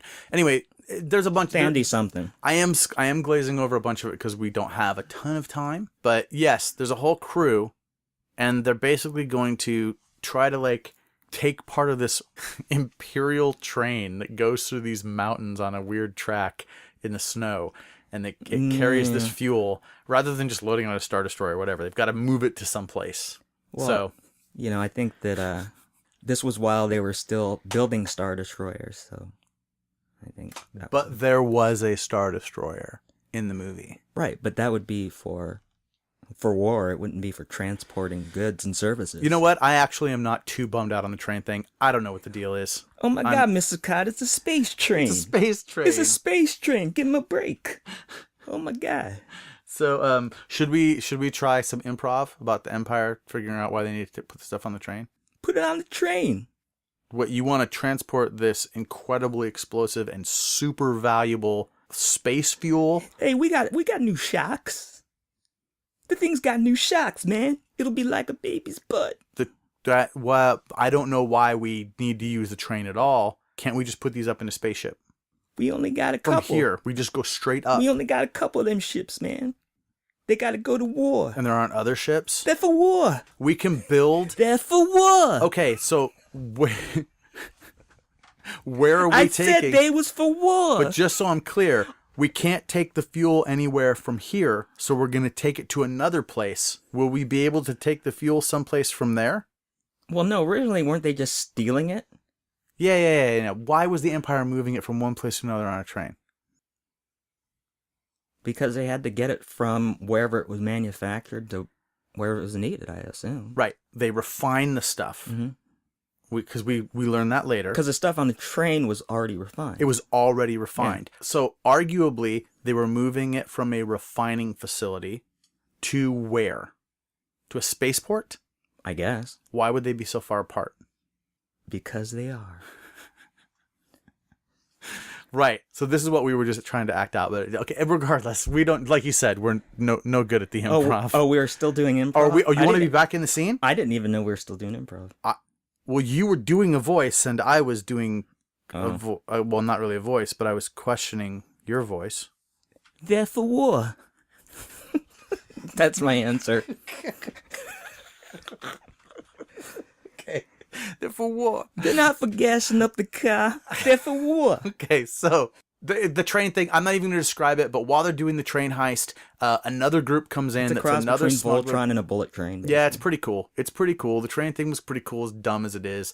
Han saves Chewie. No, what makes it dumb? It was good. It was a train. It was good. It was a train heist. Exactly. It was a train heist. There you go. Okay, so it was cool. It was a space train heist. I liked it. But and they didn't even use coal, so it was environmentally friendly. So, the way this works is they have to hook up the ship that they stole with cables. Then they need to destroy the track so that the train comes apart. As the train is falling into the cavern where they destroyed the track, they then have to unhook the coupler so the one cart that they're hooked to can be pulled away by the spaceship. This is the plan. That's why the bridge had to be blown up, because the train was connected to the track so that it wouldn't come off. It was like a monorail. So they couldn't just monorail. They couldn't just lift it. Monorail. Monorail. Monorail. So yeah, except it was a space monorail. So space monorail. That's fine. Mm-hmm. But this was the first place maybe in the movie where after I was like, okay, the pacing on this is weird. Okay, I can't see shit. No, I'm going to give this movie a chance. It's okay. I'm laughing. I got a couple things I laughed at. This kid's not pissing me off. This was the first place in the movie where I went, because... We call this Dave's Sticking Point. Sticking point. The woman on the bridge is pinned down by droids. They're going to shoot her. Also, she no longer has a weapon. So they're keeping her pinned down instead of just moving a few feet and shooting her to death, which is strange, but whatever. Maybe they didn't know that she lost her You're right. It's not like they'd have sensors or anything. So this is just space. I saw what you just did. We do what we do. You just slipped in that little dagger between my ribs, didn't you? A little stealth ninja. That's what you are. A little film stealth ninja. Yes. So she's got the stuff in place, but she's pinned down by these things. There's also other guys with guns, but whatever. So now the pilot that was flying the ship, this little rad dude with 6 arms, or what, 4 arms and 2 legs, who was like hopping seat to seat and doing all that stuff. He gets shot and messed up really bad by this marauder that gets on the ship. Han goes flying up there. He climbs up one of the cables and gets in there, and as the guy's dying who's flying the ship. So Han takes the ship over, so now Han is proving himself as a pilot. And as it's all starting to go bad, the Marauders have hooked up to the one train car that they're trying to take. They're hooked up to the one train car, and she's not going to be able to blow the bridge because she's still on the bridge because these robots have her pinned down.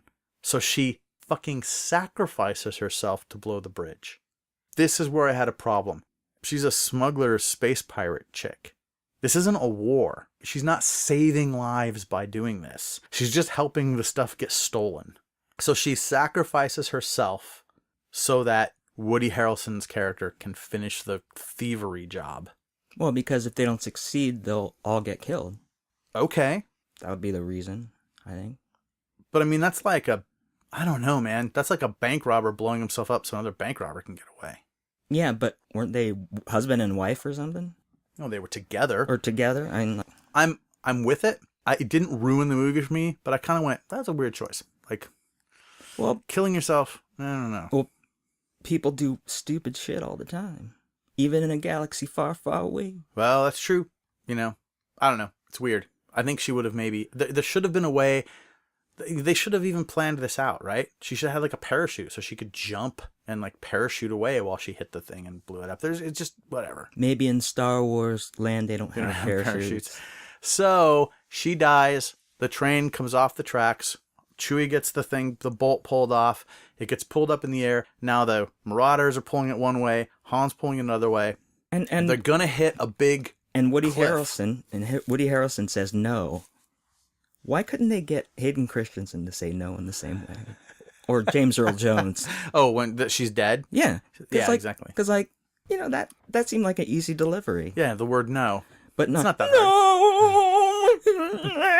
I mean... It's got all kinds of stuff in there, yeah. I don't know what the fuck they were thinking. So this these Marauders with a name I can't pronounce, they, the Sky Raiders or whatever, they... Sky Raiders?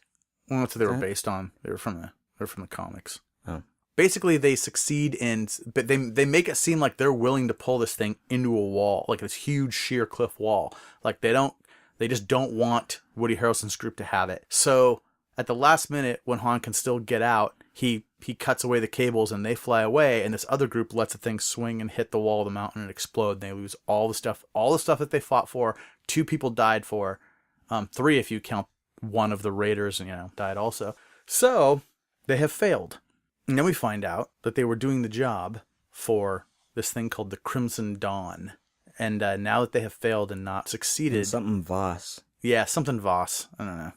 Voss deferens. Diggity Voss. Voss deferens? Yeah, so Voss deferens, exactly. I'm with you on it. Voss deferens. Vossi D. Vossi D. They have to go. And so basically Woody Harrelson's character is like, no. We have to just go tell him what happened. Maybe we can talk our way out of it. I can't remember what his character's name was. Who?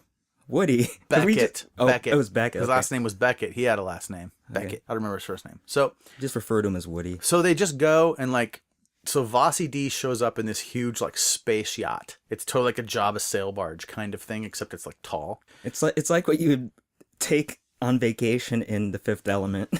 Yeah, that's very good. It totally reminded me of that. That is very good. Yeah, I like that.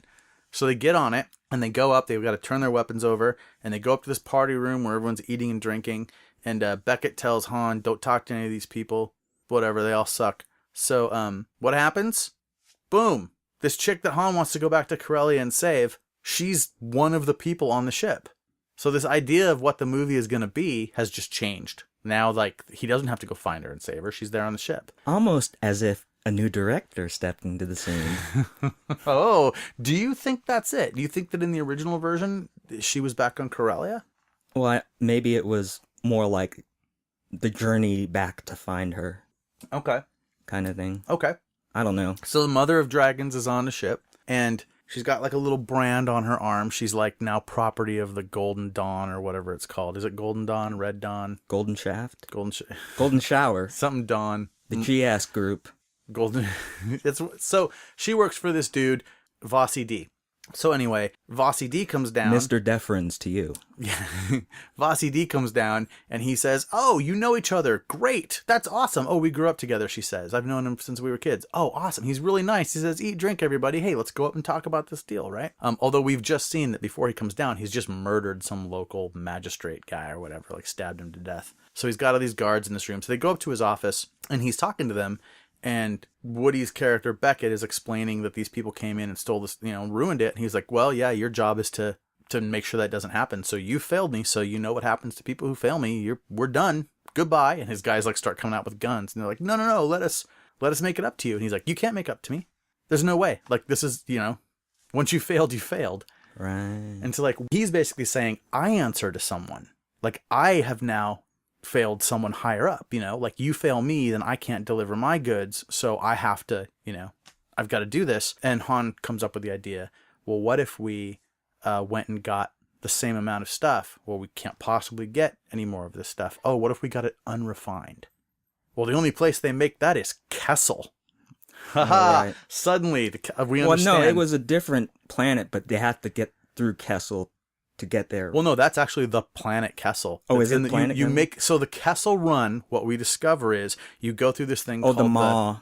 The Maw, and there's like a crazy, it's this place where everything is super screwed up in the space, and it's dangerous. And if you don't follow this carefully marked path that takes 20 parsecs of distance to go through, if you don't do this, any ship that goes off this path just is never seen again. Sometimes people try to take a shortcut and go faster, get there in less distance. Like someone was explaining, like if you were running a marathon and you like cut through an alley to cut some of the, the distance off. If you try to do that, your ship will be destroyed. So they need a ship that can go through there. And Mother of Dragons says she knows somebody who Kira can possibly. I'm calling her I'm going with, if we're going, Dragon Lady. Yeah, well, she's the Mother of Dragons, and she's got a bunch of other. She's got a long list of names at Game of Thrones, so we'll call her that. Woohoo! Mommy D, she goes because Vasi D and Mommy D would work. Yeah, just go with it. So they go to this gambling place.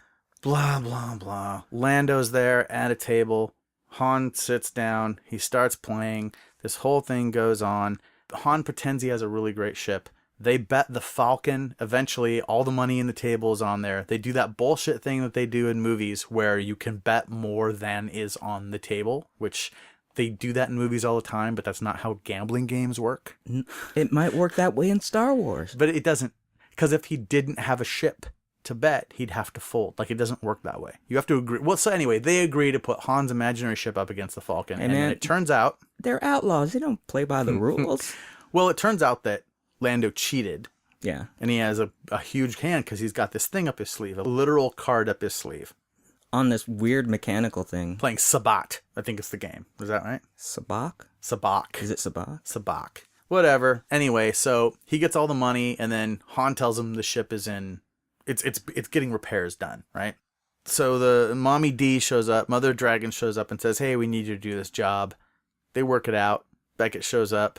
There's all this stuff. Apparently Beckett reveals that he killed somebody, and Lando likes that because Lando owed that person a lot of money. Yeah. And that person that he says he killed was a character, I guess, in a bunch of like the animated stuff. Oh. Which I haven't watched, so I don't know. In the Clone Wars cartoons or something. Mm. And then no one knew that character was dead, so whatever. That was, I guess, one of the reveals. One of the other reveals that has happened at this point is when they're planning the job for the train, the woman says, we don't need him. We could get someone better. We could get the so-and-so sisters, or we could get Bosk. Oh, right. So she name drops Bosk, and then the so-and-so sisters were someone from one of the comics. Uh-huh. Which is kind of fun. I like the idea. I like the idea of just imagining that job with Bosk being the character. Oh yeah, because he didn't even speak English. He was awesome. Just like, but neither did Chewie. Yeah, that's true. So anyway, getting ahead of it, Lando agrees to do it. They meet the crazy robot. They go through. We learn about what the Kessel Run is and why you can't do it the wrong way. They get to Kessel. They cause a robot uprising. Oh yeah, that was a little goofy. And so here's the trick. We need a ticking clock mechanism. We need something to make this work. So unrefined hyperfuel has to be kept at a certain temperature. It's just fuel at this point. Right. If it heats up to a certain point, it will explode. And if you don't, and it will explode like massively, like a nuclear bomb. So the trick is you have to have this like really elaborate containment facilities for it, which is that to keep it cold? To keep it cold. Yeah. And the Falcon does not have that stuff, right? Now, weirdly, the place they're keeping it doesn't seem too special. I guess it's cold or whatever. And the place they take it to doesn't seem too totally special in the way they offload it. Well, I thought the holders were keeping it cool. Right, and so when the holders are disconnected from their power source, they slowly warm up, and when they hit a certain temperature, they explode. They go critical. Now, of course, you couldn't put... There's nowhere in the galaxy where you can get like a portable plug-in for those things. So there's no way to have those things plugged in on the Falcon. That's the problem. So the whole time they've been saying, you have to basically get right out of there and fly straight to this place that refines the stuff, or it's going to blow up. And so when they start trying to fly out, the robot has been destroyed and Lando is injured and he's bummed. He's sad about his robot. This robot who was self-aware, feminist, causing robot revolutions, and apparently having sex with Lando Calrissian. She's dead now. So they're flying out, and as they're trying Lando was super broken up about it. Of course. It was the worst I've ever seen him. He was just like in a bad state. He was in a bad state. And all this is ringing true to you, right? Is there anything we're missing? No. I got a little bit... So here's, once again, I'm watching the movie, and I'm like, this revolution scene with these robots and they're freeing these Wookiees and they're doing all this stuff and it's hard to see. I hate the costumes. I'm just kind of like, I don't know. At this point, I mean, I'm watching the movie, I'm following it, but stuff is annoying me a little bit. And it's all small. Like, I don't mind, right? Like, the story is working fine, but the train was like the big set piece where they spent all the money. It's just these little rooms and these little things. Do you think that's what Richie Cunningham shot? I don't know. Maybe. I'm not sure. Ron Howard. Whatever. Maybe so. But they're getting out of there, and what happens? Why can't they go back through the Maw? Why can't they do the Kessel Run the other way at 20 parsecs? Oh, Star Destroyer. There's a Star Destroyer coming in, taking up all the space, and when it sees them, it launches TIE fighters at them. So what does Han do? He says, they'll never launch TIE fighters at us. Oh, yeah, everything he says is wrong, yeah. Right? But how does he decide to get away? Oh, they go through the wormhole? Like, well, he goes straight. He just goes off the path. And they basically, the robot had said, anyone that goes off the path is dead. There's no way out. No one's ever going to find a way out of this place, right? So they totally do it. And the TIE fighters follow them. You know, they won't follow us in here. And they follow him in there. And it's like flying through an asteroid field in a cloud. So there's just all kinds of crazy shit. And tentacles. So what they're trying to do... They've decided they're trying to hook up the robot, the dead robot. They're trying to hook up its brain into the Millennium Falcon's navigational computers. So they load the robot's brain into the Falcon, at which point the robot essentially becomes the Falcon. And that helps them navigate through this thing. I wonder how he'd fuck the robot, like, through the Millennium Falcon. Well, apparently there's a part in Empire where C-3PO connects to the Millennium Falcon and says that it speaks a very, very strange dialect. And apparently they did this on purpose. Apparently what C-3PO is referring to is talking to this other robot that's in the Falcon. Oh, that's like wanting to be sentient and like, yeah. And where's Lando? I want to fuck. Right, it's stuck. It's stuck inside this thing. But now they're flying around and they're discovering, oh, yeah, this is terrible. There's a giant Cthulhu-like tentacle beast in the middle of the Maw. There's this giant squid monster, and now this thing is after them, right? And was there any variation other than it was just huge? It was huge. It had a beak. It was kind of like a giant space octopus thing. I mean, but it was... I think it's very Cthulhu, actually. I thought it was. Interesting. And then they discover that there's a gravity well in the middle. So there's on top of... They can't get too close to the middle, and they can't fly. They get to a point where they realize that they've flown too close and they can't get out. They're stuck. They can only go in circles, and they're going to get gradually closer to this thing in the middle and get destroyed. So this is what happens to ships that go off the path. Oh my God, we're screwed, right? And they say, wait a minute. We've got these canisters of this unrefined fuel just about to explode in the hold. If we could put a drop of that into the Millennium Falcon's drive... maybe it'll boost our systems and we can fly out of here. So they do that, and it works. Yeah. Just before they do that, the giant tentacle beast gets sucked into the black hole or gravity well or whatever the fuck it is and gets destroyed. But... what I thought was funny is they injected the super fuel and thing with basically a syringe. Oh, and yeah, a tube. big syringe in a tube. It's pretty awesome. I like that it's almost like a steampunk version of the Millennium Falcon. Like they're on set. We need a fuel thing. Okay. That was cool. Woody Harrelson does that. So basically he says, okay, I can see a way out. If we can just boost this thing enough to get us to break this gravity well, and we can shoot towards that opening, we'll hit hyperdrive and we'll get out. So essentially they do that. They do all of that. Here's what I'll say. They keep the tentacle creature from eating them by jettisoning the escape pod that Lando had added to the Millennium Falcon. Yeah. Which is the whole front, the weird front part you see in the commercials. Once they do that, it looks like the normal ship. Yeah. Now, in Star Wars, when they bring in the Millennium Falcon to the Death Star with the tractor beam, and Imperial says to Vader, they jettisoned all the escape pods, and there's no one on the ship, right?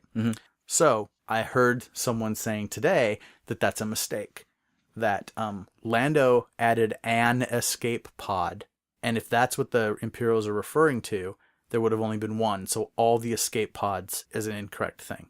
Well, I thought that was a cargo hold. Originally, people thought that thing was to push cargo or like to load cargo, which actually made more sense with the side. I think that's right. I think that Lando's escape pod, I think that he took a freighter and made it more like a yacht, like a poor man's yacht. And so he wasn't going to load any freight. So he put his own special, like tricked out escape pod. So if he has to escape in the escape pod, it probably had like, a bed and a cape room in it, right? Oh, yeah. Yeah. That was a big fucking cape room. All it was cape. There is a cape room on the Falcon, and it's actually pretty awesome. Well, because one catches on fire and he gets so depressed. It's a custom cape. It's a custom. So I know all this sounds dumb, but it's pretty good in the movie. So here's the thing. I think these guys that were complaining about escape pod versus escape pods are actually they're missing another point. Han Solo, when he is first showing the Millennium Falcon to Luke and Obi-Wan, says, I've made a few modifications myself. As far as I'm concerned, among those few modifications could be 2 or more escape pods that were different than the one that went in the cargo thing. I think they still wanted to use... I think when Han had it, he used it for like the freighter it was, and they actually did load freight in through there. And he put in smaller escape pods like that were on the blockade runner. I just got this idea. Yeah, no, for episode 9. What is it? Then, wouldn't it be cool if like Rey was just going through the Millennium Falcon and like bumps into this panel and like all of a sudden it's a cape room? Oh, you mean she finds? Yeah, she finds a cape room still there? that was hidden all this time. And then old man Lando Calrissian is behind her, and he's like, "I knew he wouldn't let it go." No, it opens up and there's like a hologram thing, and it's like, "Who's in the cape room?" Well, I mean, if you're going to have the reveal of the cape room, you need old Lando there, right? Yeah, but a hologram with his face on there, so you wouldn't have to even have him on set. You could just do it. You could do it all online with like Skype. I feel like Lando kept that shit clean, right? Obviously, like Han and Chewie never cleaned that shit at all. Yeah, they just let it go. I don't think they gave a shit about it. Well, I mean, you got to remember, Wookiee was eating people just like a few hours previous, so... He's probably like pissing all over the place. He's like an animal, so just probably shits wherever. Total, yeah. Jumps out of the shower, wipes himself all over the place. Because you never see towels. Right. So you're saying that basically that's what Wookiee living does to a place. Yeah. That's not too bad. Wookiee living hot. At the very least, he was probably rubbing against the white panels that were higher up, and that's why they got dingy, because it was just rubbing off the Wookiee hair. Well, it's probably greasy Wookiee hair. Well, and oil and dandruff mix just blowing through there like a dry skin tornado or something. Sure. Why not? So Wookiee flakes. So they actually get out, and when he shoots through the opening and this thing works and it takes off, that means that the distance they actually traveled to get from Kessel out into regular space was just over 12 parsecs. And then he says, we'll round down. So then he starts bragging, well, we did the Kessel run in less than 12 parsecs. So that's the answer to that. Oh. And of course they were going to put it in the movie. Of course they were. What happens next? They go to the planet where they're going to refine the shit. It's kind of like a Mad Max planet. People there are totally everything. It's like a Somali swap meet. It really is. Yeah. Yeah. And they get the stuff off the Falcon in plenty of time. There's no threat of explosion. They don't do that. They totally resist the urge to have we've got to get these things plugged in before they blow. And then maybe they have to jettison one out into the water and hope it's far enough away that it, there's all these opportunities for things that they don't take, and that's fine. They succeeded. They did the Kessel run, so nothing explodes, so they're fine. And then Lando rips him off. Here's the thing. They didn't shut the bomb off with 5 seconds left. They shut the bomb off with 29 minutes left. as far as we know. Yeah. So they get there, and this stuff is getting refined, right? And then, lo and behold, the raiders from the train thing show up again. Well, and then Lando steals the ship. Oh, so this is the thing. This is the thing you see in the trailer where you see Han step out and he unbuckles the gun on his sidearm, and you see all these evil-looking, raiders out in front of him. So yeah, he walks out and says, I've got 20 mercenaries down there in that freighter waiting to come out and do my bidding with a snap of my fingers. And then as soon as he says that, yeah, Lando just flies the ship away, leaves him there looking like an idiot. Yeah. That would have been funny if, like, half of the raiders turned into dust, like in Avengers. Yes, Thanos. While this is happening, Thanos snaps his fingers somewhere else, except it was a long time ago in a galaxy far, far away. Yeah, that's true. That's the timeline's wrong. But here is the thing. It turns out the raiders are actually, what are they, Matt? What are the raiders? Well, one of them's Woody's kid, isn't it? I got that impression that we were supposed to think the main raider was the child of Woody Harrelson and Thandi. Thandi, yeah. But they don't say it. Yeah, they kind of look it. It's just implied. She looks like a redhead. Yeah. Like a redhead. Yeah, she's just like a mixture between a white guy and a black. Right. woman. Right. She's like a redheaded black girl. I believe they call it biracial. Well, whatever. That's cool. And I don't know what they call it when it's two alien races in space, but yeah, that's who she looks like. But who are these people? What is it that they're actually trying to do? Like, start a rebellion. Right. They're not working for another criminal lord. They want to take this space fuel to start a rebellion against the Empire. So this is literally the beginning of the rebellion. If they get the fuel. And right now they've got the drop on Chewie and Han. And so anyway, they go have a talk. And basically Woody Harrelson says, we can't give these people the fuel. At this point, Han Solo wants to. Oh, and there's been this conversation the whole time now. Han's been trying to get together with the Mother of Dragons, who he was like romantic with 3 years ago. And she's trying to say, you don't know what I've done. I'm a bad person. And Han keeps saying, I'm a bad person. And she's like, you're not a bad person. You're the good guy. You just don't know it. There's all of this through the whole movie while Han tries to become like a badder ass dude and keeps kind of failing. He comes through when he absolutely has to, but otherwise he fails. Would you say that's a good assessment? Yeah, because he succeeds mainly by luck. Yeah. Seems like it. Or like actually pulling off stuff that it seems like the second time things work. So basically the thing where they got stuck in the speeder in the beginning, that's kind of the same thing they do with the Falcon to get out of the Kessel Run thing. Except this time they make it. And then another time he says they're pulling a move to get away from TIE fighters or whatever. They're pulling a move that it was the move the best pilot he ever saw did. And then they asked him a question and they said, well, he died doing it. Oh, right. And so then he does it but doesn't die, right? So it's like kind of like second time's the charm on everything. So basically, they set up a deal by which they're going to double-cross Vasi D, who's about to show up in the yacht to collect his stuff, right? Mm-hmm. They're going to double-cross him so that they can give the space fuel to these rebellion people. Because now they're like, okay, that actually sounds like a good deal. I'd way rather help people fight the Empire than just pay off a debt to a mob boss. Whereas Woody Harrelson's character is like, yeah, don't do this. You got to live with the price on your head. It sucks. And then what does he tell him? He says, hey, I'm going to go to Tatooine. He goes, I'll tell you what, I'm just going to walk away from this deal. You do what you want. I'm going to walk away. If you come out of this alive, come to Tatooine. There's a guy out there who's setting up a big deal. Oh, yeah. So that basically foreshadows Tatooine and Jabba. Well, and then when does Vasi D come out with the lightsaber pocket knife things? So they weren't even full lightsabers. It was just... It's an edge. It just had... It just had a little razor edge, light edge. He's got... And they kind of look like, they're these weird curved, like totally like unrealistic. It's a kind of dumb weapon. Well, it looks like like something you buy at the open market. I mean, it's just like... Yeah. When you go to like a cigarette store, like a tobacco store, and they've got like really dumb looking cheap ornate knives. It looks like one of those, like the weird curved one that they're right next to the lighters. They're shaped like the hand grenade. Totally. Like it might actually have a lighter in the handle. Yeah. I'm imagining it does. This one does. It's a lightsaber lighter. Yeah. So what they do is they're going to do this. Well, in a bottle opener. In a bottle opener, totally. So they're going to betray Vasi D. So essentially what they do is they bring everything up to the guy's office, and the Mother of Dragons is there, Chewie's there, Han's there. They tell him that Woody Harrelson's character died. The dude's looking at this hyperfuel and he says, this is impressive, how did you do it? Han Solo was like, no, it's hard. Like, it was hard, but like, we did it, you know? And he's like, no, how did you fake it so realistically? And he's like, it's not fake. That's the real thing.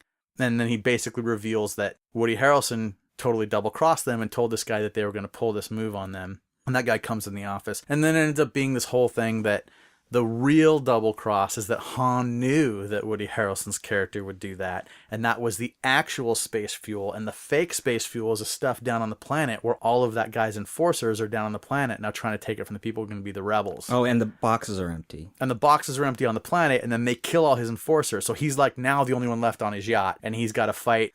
Whatever. There's a big fight. It ends up being... Was it Kira? Kira, well... I've been calling her Mother of Dragons. Oh, whatever. So she basically acts like she's fighting Han, but she uses that as an opportunity. You think she's going to turn around and stab him, but she just cuts him a little bit. So everyone gets off the yacht. She's fighting Vasi D. She ends up killing him. How did she kill him? With a sword or something? Yeah, did she? I can't remember. This is how unimportant it was. I don't remember his death. Well, I remember he died from some kind of puncture wound, but I can't remember how he got it. Yeah. Weirdly, it seemed... You know, I think she grabbed a sword off of one of those suits of armor or something and stabbed him. Is that what happened? Isn't that what she was doing to fight Han? I can't fucking remember. And Han's trying to get his gun and all this stuff. Anyway, well, it doesn't matter. That guy dies. Whatever. She's on the ship. He's dead. Now, Woody Harrelson's character takes Chewie at gunpoint so that Chewie can carry the fuel. Mm-hmm. So then Han shows up, and you get this like classic like gunfighter scene where he's standing there, and Beckett's standing there. Beckett being Woody Harrelson's character, and Woody Harrelson's character is talking about betraying him, and he told him all this stuff, and da da da. And before he even gets done talking, you just see a laser hit him in the chest. Yeah, Han just fucking off screen just fucking shot him. Yeah, he doesn't even like, because he's his last line before he gets shot is, it reminds me of this time or something. Like he's going to tell a story. Yeah, he's going to tell like some kind of like, oh, these are the rules to life. It'll be a distracting thing while he gets the drop on him and kills him because he's going to. But Han knows he's just going to keep double crossing him. So he basically he just cuts him off. He Greedos him. He Greedos him, which is. He is actually becoming the guy he says he wants to be. Well, he OG Greedoed him like before. Totally OG. Han shoots first. Believe me, this he shoots movie way makes first. The point. He shoots way first, and then sits there with him. And the guy's like, "Oh, they have like a nice ending, you know, where it was kind of like this like understanding, like, hey, this is how it goes, whatever, you know." And then fucking Woody Harrelson's character was like, "Good job shooting first, basically as he's dying." Yeah, like, that was awesome. They cut the scene in a way that. Even if George Lucas decides buys back the Star Wars thing and wants to re-edit it, that there is absolutely, because he never gets to tell the story, so there's nothing to cut together. Historically, for me, the best things in Star Wars movies are Han shooting. And the best thing in Star Wars was Han shooting Greedo. It was the first thing I heard about. My brother told me about it, and it made me want to see the movie because he saw it first. So that's why I hated the change. You're very anti-alien in those days. In Empire, I think the coolest scene in The Empire Strikes Back is when the door opens and they think they're going to have dinner. And Han Solo sees Vader and pulls and shoots with no hesitation. Is, I think, like one of the most badass things they ever had his character do. Because it's an instantaneous Vader, oh fuck, shoot, shoot, shoot. And he loses. I mean, Vader takes the gun away. He blocks the shots and pulls the gun, right? And makes him come in. How do you know who Vader was? I think they just know who Vader is. I think that's the deal. But that's one of the things I like about it, is it's not even, he goes straight to action. Like, and it's right for his character. And so I love in this that you don't even see him pull the gun. You just see the laser shot. And you know exactly what has happened. Well, you don't need to see him pull and shoot. In Empire, he just saw a black guy and took a shot. Okay, yeah, it's pretty bad, right? Yeah, but we learned racist. That originally it was a white guy. The first guy he took down was a white guy. Oh yeah, that's right. Green guy. And Vader was a white guy inside a black suit. Yeah. Like Eddie Murphy in The Barbershop, but opposite. I don't think I ever saw The Barbershop. Not Barbershop. In Coming to America, Eddie Murphy plays a white guy in The Barbershop. Oh, Jewish guy. Yeah. Oh, I'm sorry. Should I not say white guy if it's an old Jewish guy? Fuck, I don't know. They're all white to me. That's what I figured. But Eddie Murphy played like the white guy famously on SNL, right? Where he put on the makeup and then went out and got like a bank account. Oh, right. It's one of the classic great comedy, late night comedy bits of all time. He's on the bus and the two black guys get off and they bring out like the cocktail waitresses. Yeah, and they start dancing. He learns all the secrets. Because, that really happens. Actually, I wouldn't know. I'm not white, but... Matt, you're as much in any club that there is that I'm in, so you know all the secrets. I don't know. Anyway, so yeah, that's the end of the movie, and then we get a big reveal. What is the big reveal that we get? There's one more big reveal. Oh, Darth Maul is the leader of the Crimson whatever. Crimson Dawn. Crimson Tide. Crimson Tide. So it turns out that the person who... The Crimson Curse. Mother of Dragons actually answers to is Darth Maul, who is still alive in the movie universe. Now, this isn't a surprise to people who watch the cartoons. Yeah. Now, do you think they fucked? No, because this is the thing I talked to you about. Darth no longer has his maul. Right, I know, but maybe he has a mechanical maul. It's possible, like a drill. We talked about this. No, we definitely talked a lot at the end of our Rogue One podcast episode. When April was here, where we talked about whether or not Darth Vader has a penis. Well, no, he has a penis. It's just burnt. Right. It's a crispy Darth penis. Maul's entire bottom half from the waist down is gone. We know definitively that he has lost his cock. Yeah, but he probably has a macaque. So you think mechanical cock. Right, but it's possible. But I don't know. They'd have to give him like those like total bionic legs, like Luke's bionic hand, so he could feel. I think he's actually just got robot legs. Well, he does have robot legs, but that doesn't mean he can't have a robot dick. Like, he has a whole full robot. He has the full Monty robot from the waist down. So, right. I don't know what C-3PO doesn't have a visible penis, except in that one trading card. Right, but he's not, like, aggro either. Like, Maul's still aggro. You're saying whoever was going to do that work would be like, well, we're going to have to give him something. Yeah, we're going to have to give him a crank. He won't be weighted correctly for sword fights. And he'll have to have big metal testicles to keep making testosterone so he could still be angry and shit all the time. You think he has a testosterone We don't know that his alien body runs off that. It does. In my mind. So you think he's got metal balls that are little testosterone factories to put into the top portion of his Sith body. Yeah, so he can keep being aggro. Okay. Because if there's no testosterone in his body, he's just going to get fat. All right. You don't think he just... And you don't think Sith rage sustains him? No. I think he has to have metal balls.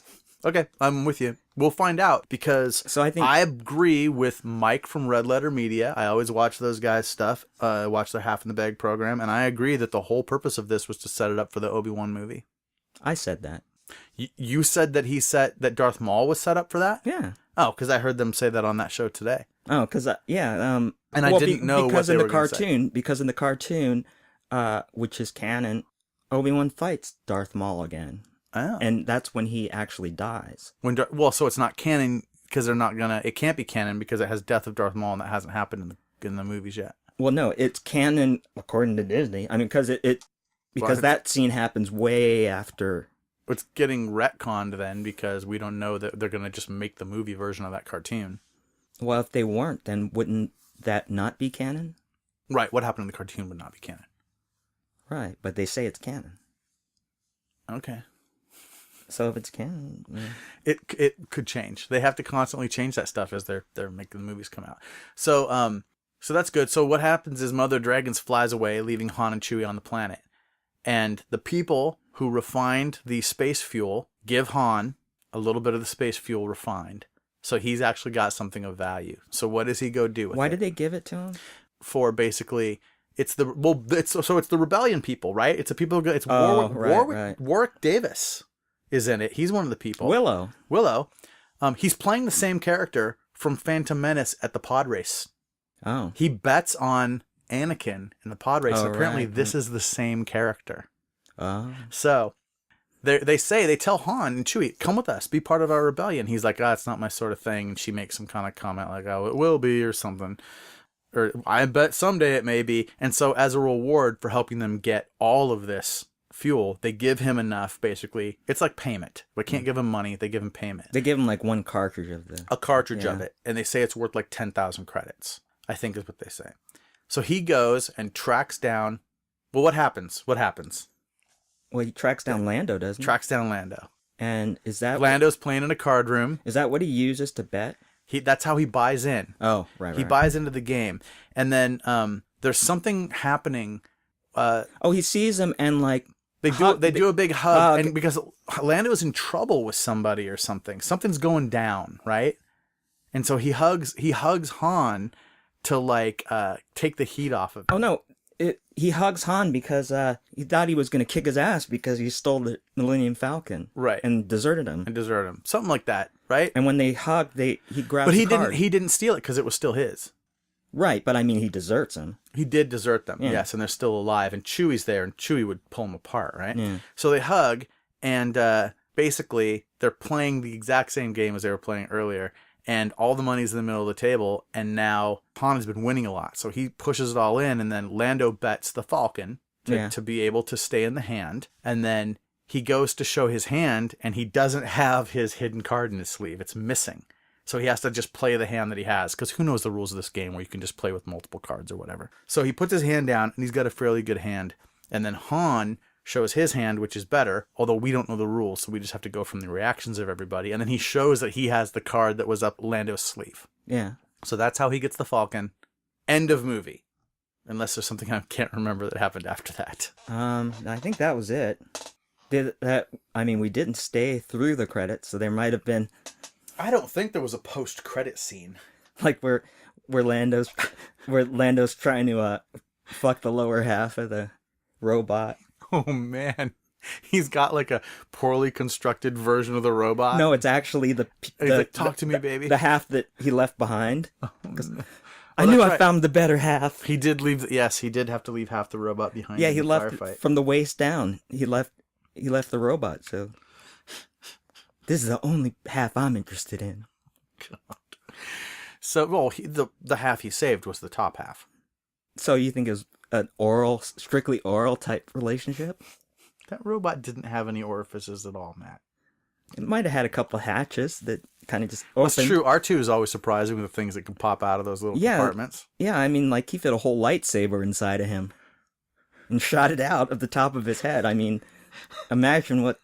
R2 squirted out a lightsaber. Yeah, that's basically what he did. I mean, he's basically shaped like a penis anyway. The plug.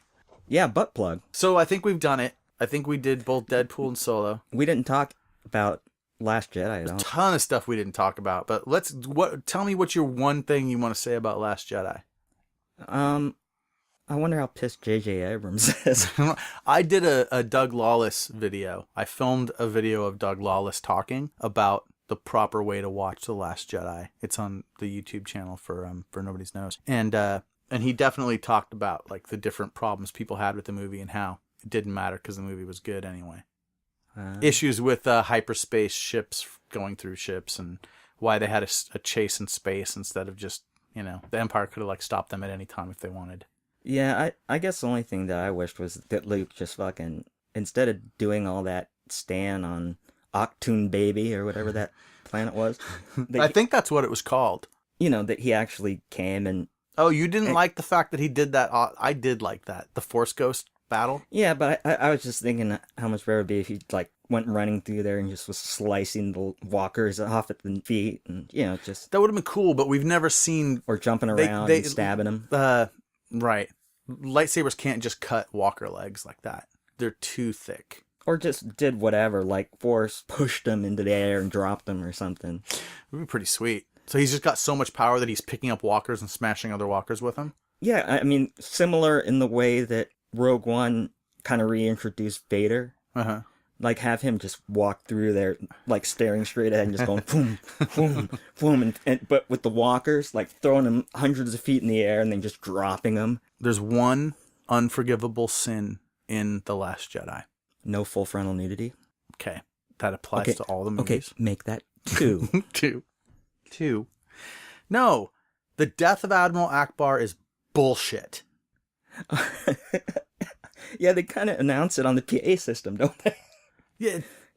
Admiral Akbar has just died. Well, they say all of the command crew, including Akbar or something like that, right? So here's the thing that sucks. So what happens is Kylo comes flying in. He's going to shoot where his mom is. He decides not to do it, but his support troopers on either side of him fire, and they blow up the bridge, and all the bridge get blown into space. So you thought they should have had Admiral Akbar actually go, "It is a trap." No. Here's what I think should have happened. It should have done massive damage to the bridge, blown the hell out of all the other Mon Calamari guys, like totally done like massive damage, and everything was starting to vent, and it was starting to fall apart and break off, and she was there, and she was hurt super bad, like she was knocked out, and she was getting pulled across the floor, and Akbar was trashed, but he was holding on with his crazy squid man hand, and he caught her, and he brings her up to the door, and they're on the other side of the door, and he's like, "Save her!" And then he puts her, they bring her in through the door, and as they're getting her, the rest of the ship breaks away, and Akbar gets sucked out into space, having saved Leia. We don't have to have her Mary Poppins shit, and Akbar gets a heroic death. And then you could have Princess Leia walk in and go, "Why does it smell like fried shrimp in here?" Yeah, that's what we do. We'll add that to it. We do the heroic, because if you buy yourself that extra with having the heroic death, you can have some fun with it. Yeah. It smells like popcorn shrimp in here. Or like, "Okay, guys, who ordered from the Colonel and didn't tell me?" I love the guy who directed the film, was Ryan Johnson. I love Brick. It's probably my favorite movie. I think the guy does great work. That was a mistake. Killing Akbar basically off camera, or just not in any way that mattered, was a mistake. The movie would be perfect if only that scene were in it. Well, do you think they should, everything else I'm cool with. Do you think they should have had it? They just show the blast coming in and like his skin just burning off. No, it shouldn't. He should do something as he dies. Akbar should have a death that mattered, and we had something that needed to be accomplished. We had to have Leia survive the bridge explosion. Akbar dies in the bridge explosion. You know what they should have had Therefore, have Akbar save Leia. And then to hide what they're doing, he could blow out a shitload of ink, because he's the squid. We never did have Akbar inking anybody. Yeah, that's another totally wasted thing. He could totally cloak, they're gonna see us. No, they won't. And just spits up all this ink over her. Maybe he's all, "Bridge crew, protect!" And they all bend over and blow ink at Leia, and it totally splatters her up against the side of the wall with all this thick ink. And then when the bridge blows away, she's still stuck under the ink, and that's how they scrape her off the hull and bring her back in. There you go. That would work too. That seems like a more Matsuoka kind of solution. Well, if it was me, I'd just have her sing Mammy. What? Like an Al Jolson thing. Why? Yeah, no, I don't think that makes it better to add that. Well, I didn't say it made it better. It just came to my head. You don't have to say everything that comes to your head. I don't. I thought we already established that. We've established some things. That's true. My friend. No, Akbar. So Akbar on-screen death this year. Purposeful on-screen death. Purposeful. Because I think someone would nitpick and argue, well, you see when he blows up and flies out in space. My only complaint is it was a little too reactionary to me. What do you mean? Movie as a whole. Just that important plot points seem to come about in direct reaction to plot points that were established in the previous film. Yeah. And it didn't necessarily have to follow logic. It was just like, oh, well, we're going to kill Snoke because everyone was wondering who Snoke was. It was set up that way in Force Awakens. And it's like, oh, that's what they're expecting. Well, I don't want them to get what they, I enjoyed the subverting of expectations. Well, I wouldn't have minded the subverting of expectations if they just bent it a little bit, not come up with something that's completely the opposite, like 50-50. It's just like, it's so transparent, is like that style, because it's like, oh, he must have looked at The Force Awakens and said, oh, turn it 180 degrees. Sure. I hated Snoke as a character, so I was kind of happy that it went that way. And I like the Kylo Ren thing with her. Yeah, I didn't have a problem with Snoke as a character. I mean, there's a huge group of people that really, really think that they have to hook up in Episode 9. That the balance to the Force, the eventual balance to the Force that was predicted with Anakin, was that this son would mate with, what's her name? Who's the Rey? That they would come together and have a child that was neither dark side nor light side. And it would end the concept of there always has to be a dark always rises when there's light. Mm-hmm. Which, right, so this would be the end of it. So it's basically, I even made a meme about this. She's the crystal, he's the shard. Got to heal the shard, just like in the Dark Crystal. I don't even remember that part. So, oh wait, when the Gelfling jumps on there and puts a little piece back in the crystal, then the Skeksis and the Mystics come back together and become their original creatures. That's what happens in the end of Dark Crystal.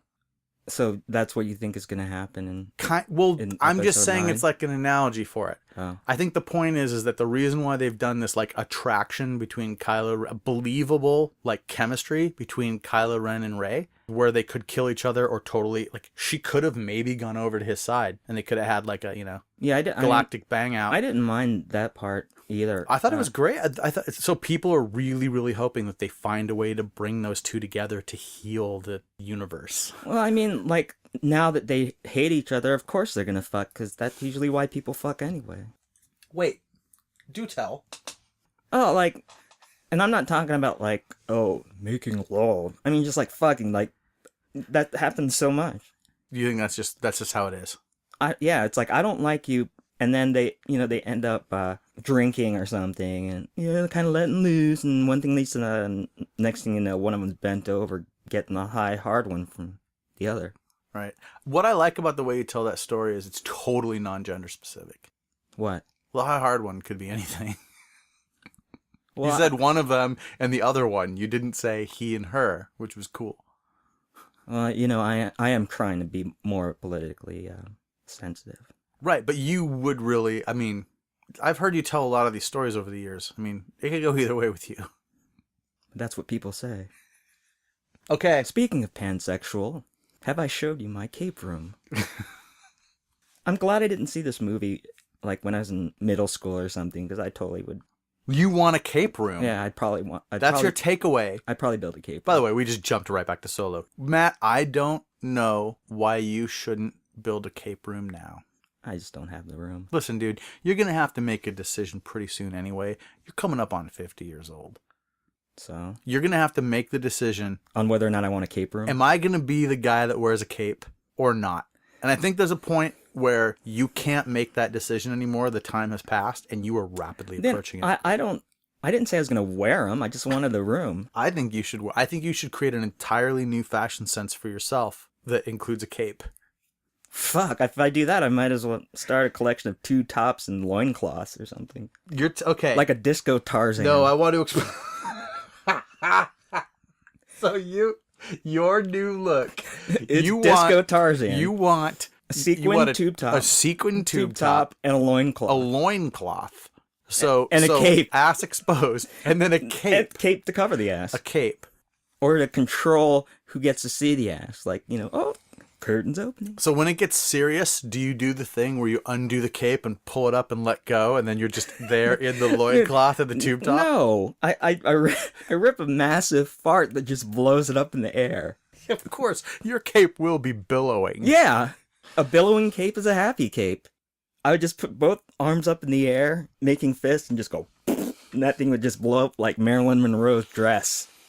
I need to ask a couple more questions about this, even though this podcast needs to end, but this definitely cannot go. It could be filmed, if that's what you're asking. This is your character for a program? Okay.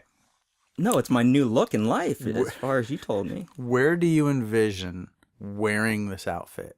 Do you see yourself going to a club? Dude, where do I envision not wearing this outfit is the question. So when we go to the bank, weed store, and grocery store, which is what we do at least once a week, that's the drive I take you on, you would wear this into those places. Do you think they would serve you in the weed store if you walked in like that?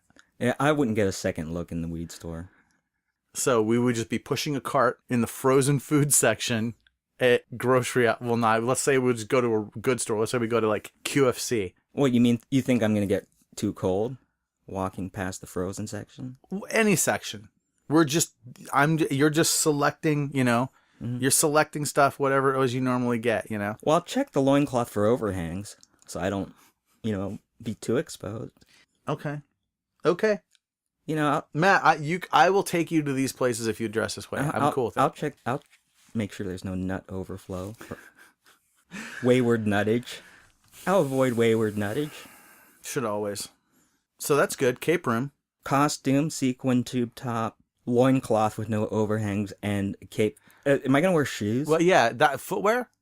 What do you wear with this? I think Uggs. A pair of Uggs. No. Something that goes up and has kind of a fur kind of vibe. Uggs were named for a reason.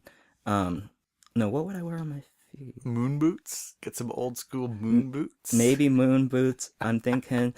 Or those Homer Simpson slippers I have. You know, where you stick your feet in the mouth. Have you ever seen those? They're shaped like Homer Simpson's head. And you basically just stick your feet in his mouth. I'll have to show them to I you. think with a look like this, you don't want any trademarked.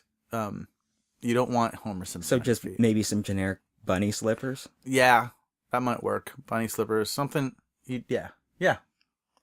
I'd like to get bunny slippers where you put your feet in their rear end. Well, Matt, I think. Are you willing to draw a version of what we described for the webpage? Yeah, it's easy. Okay, just draw yourself, Ultra Matt, with your Ultra Cape. I mean, do you want with the loincloth and the... Oh, we need to see the things you've described. And on the... It doesn't have to be billowing, but you can do that if you want. I'm trying to think of the shoe wear equivalent of the loincloth and the tube top. I mean, it could be flip-flops. Dude, it's obvious. What? Roller skates.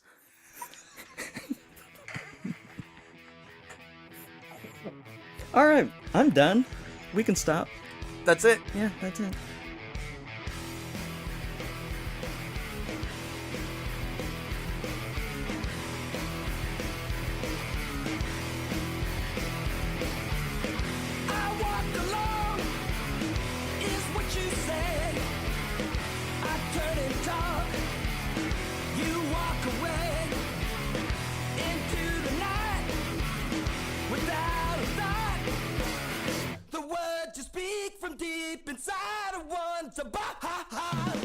This podcast is a product of the Nobody's Knows Podcast Network.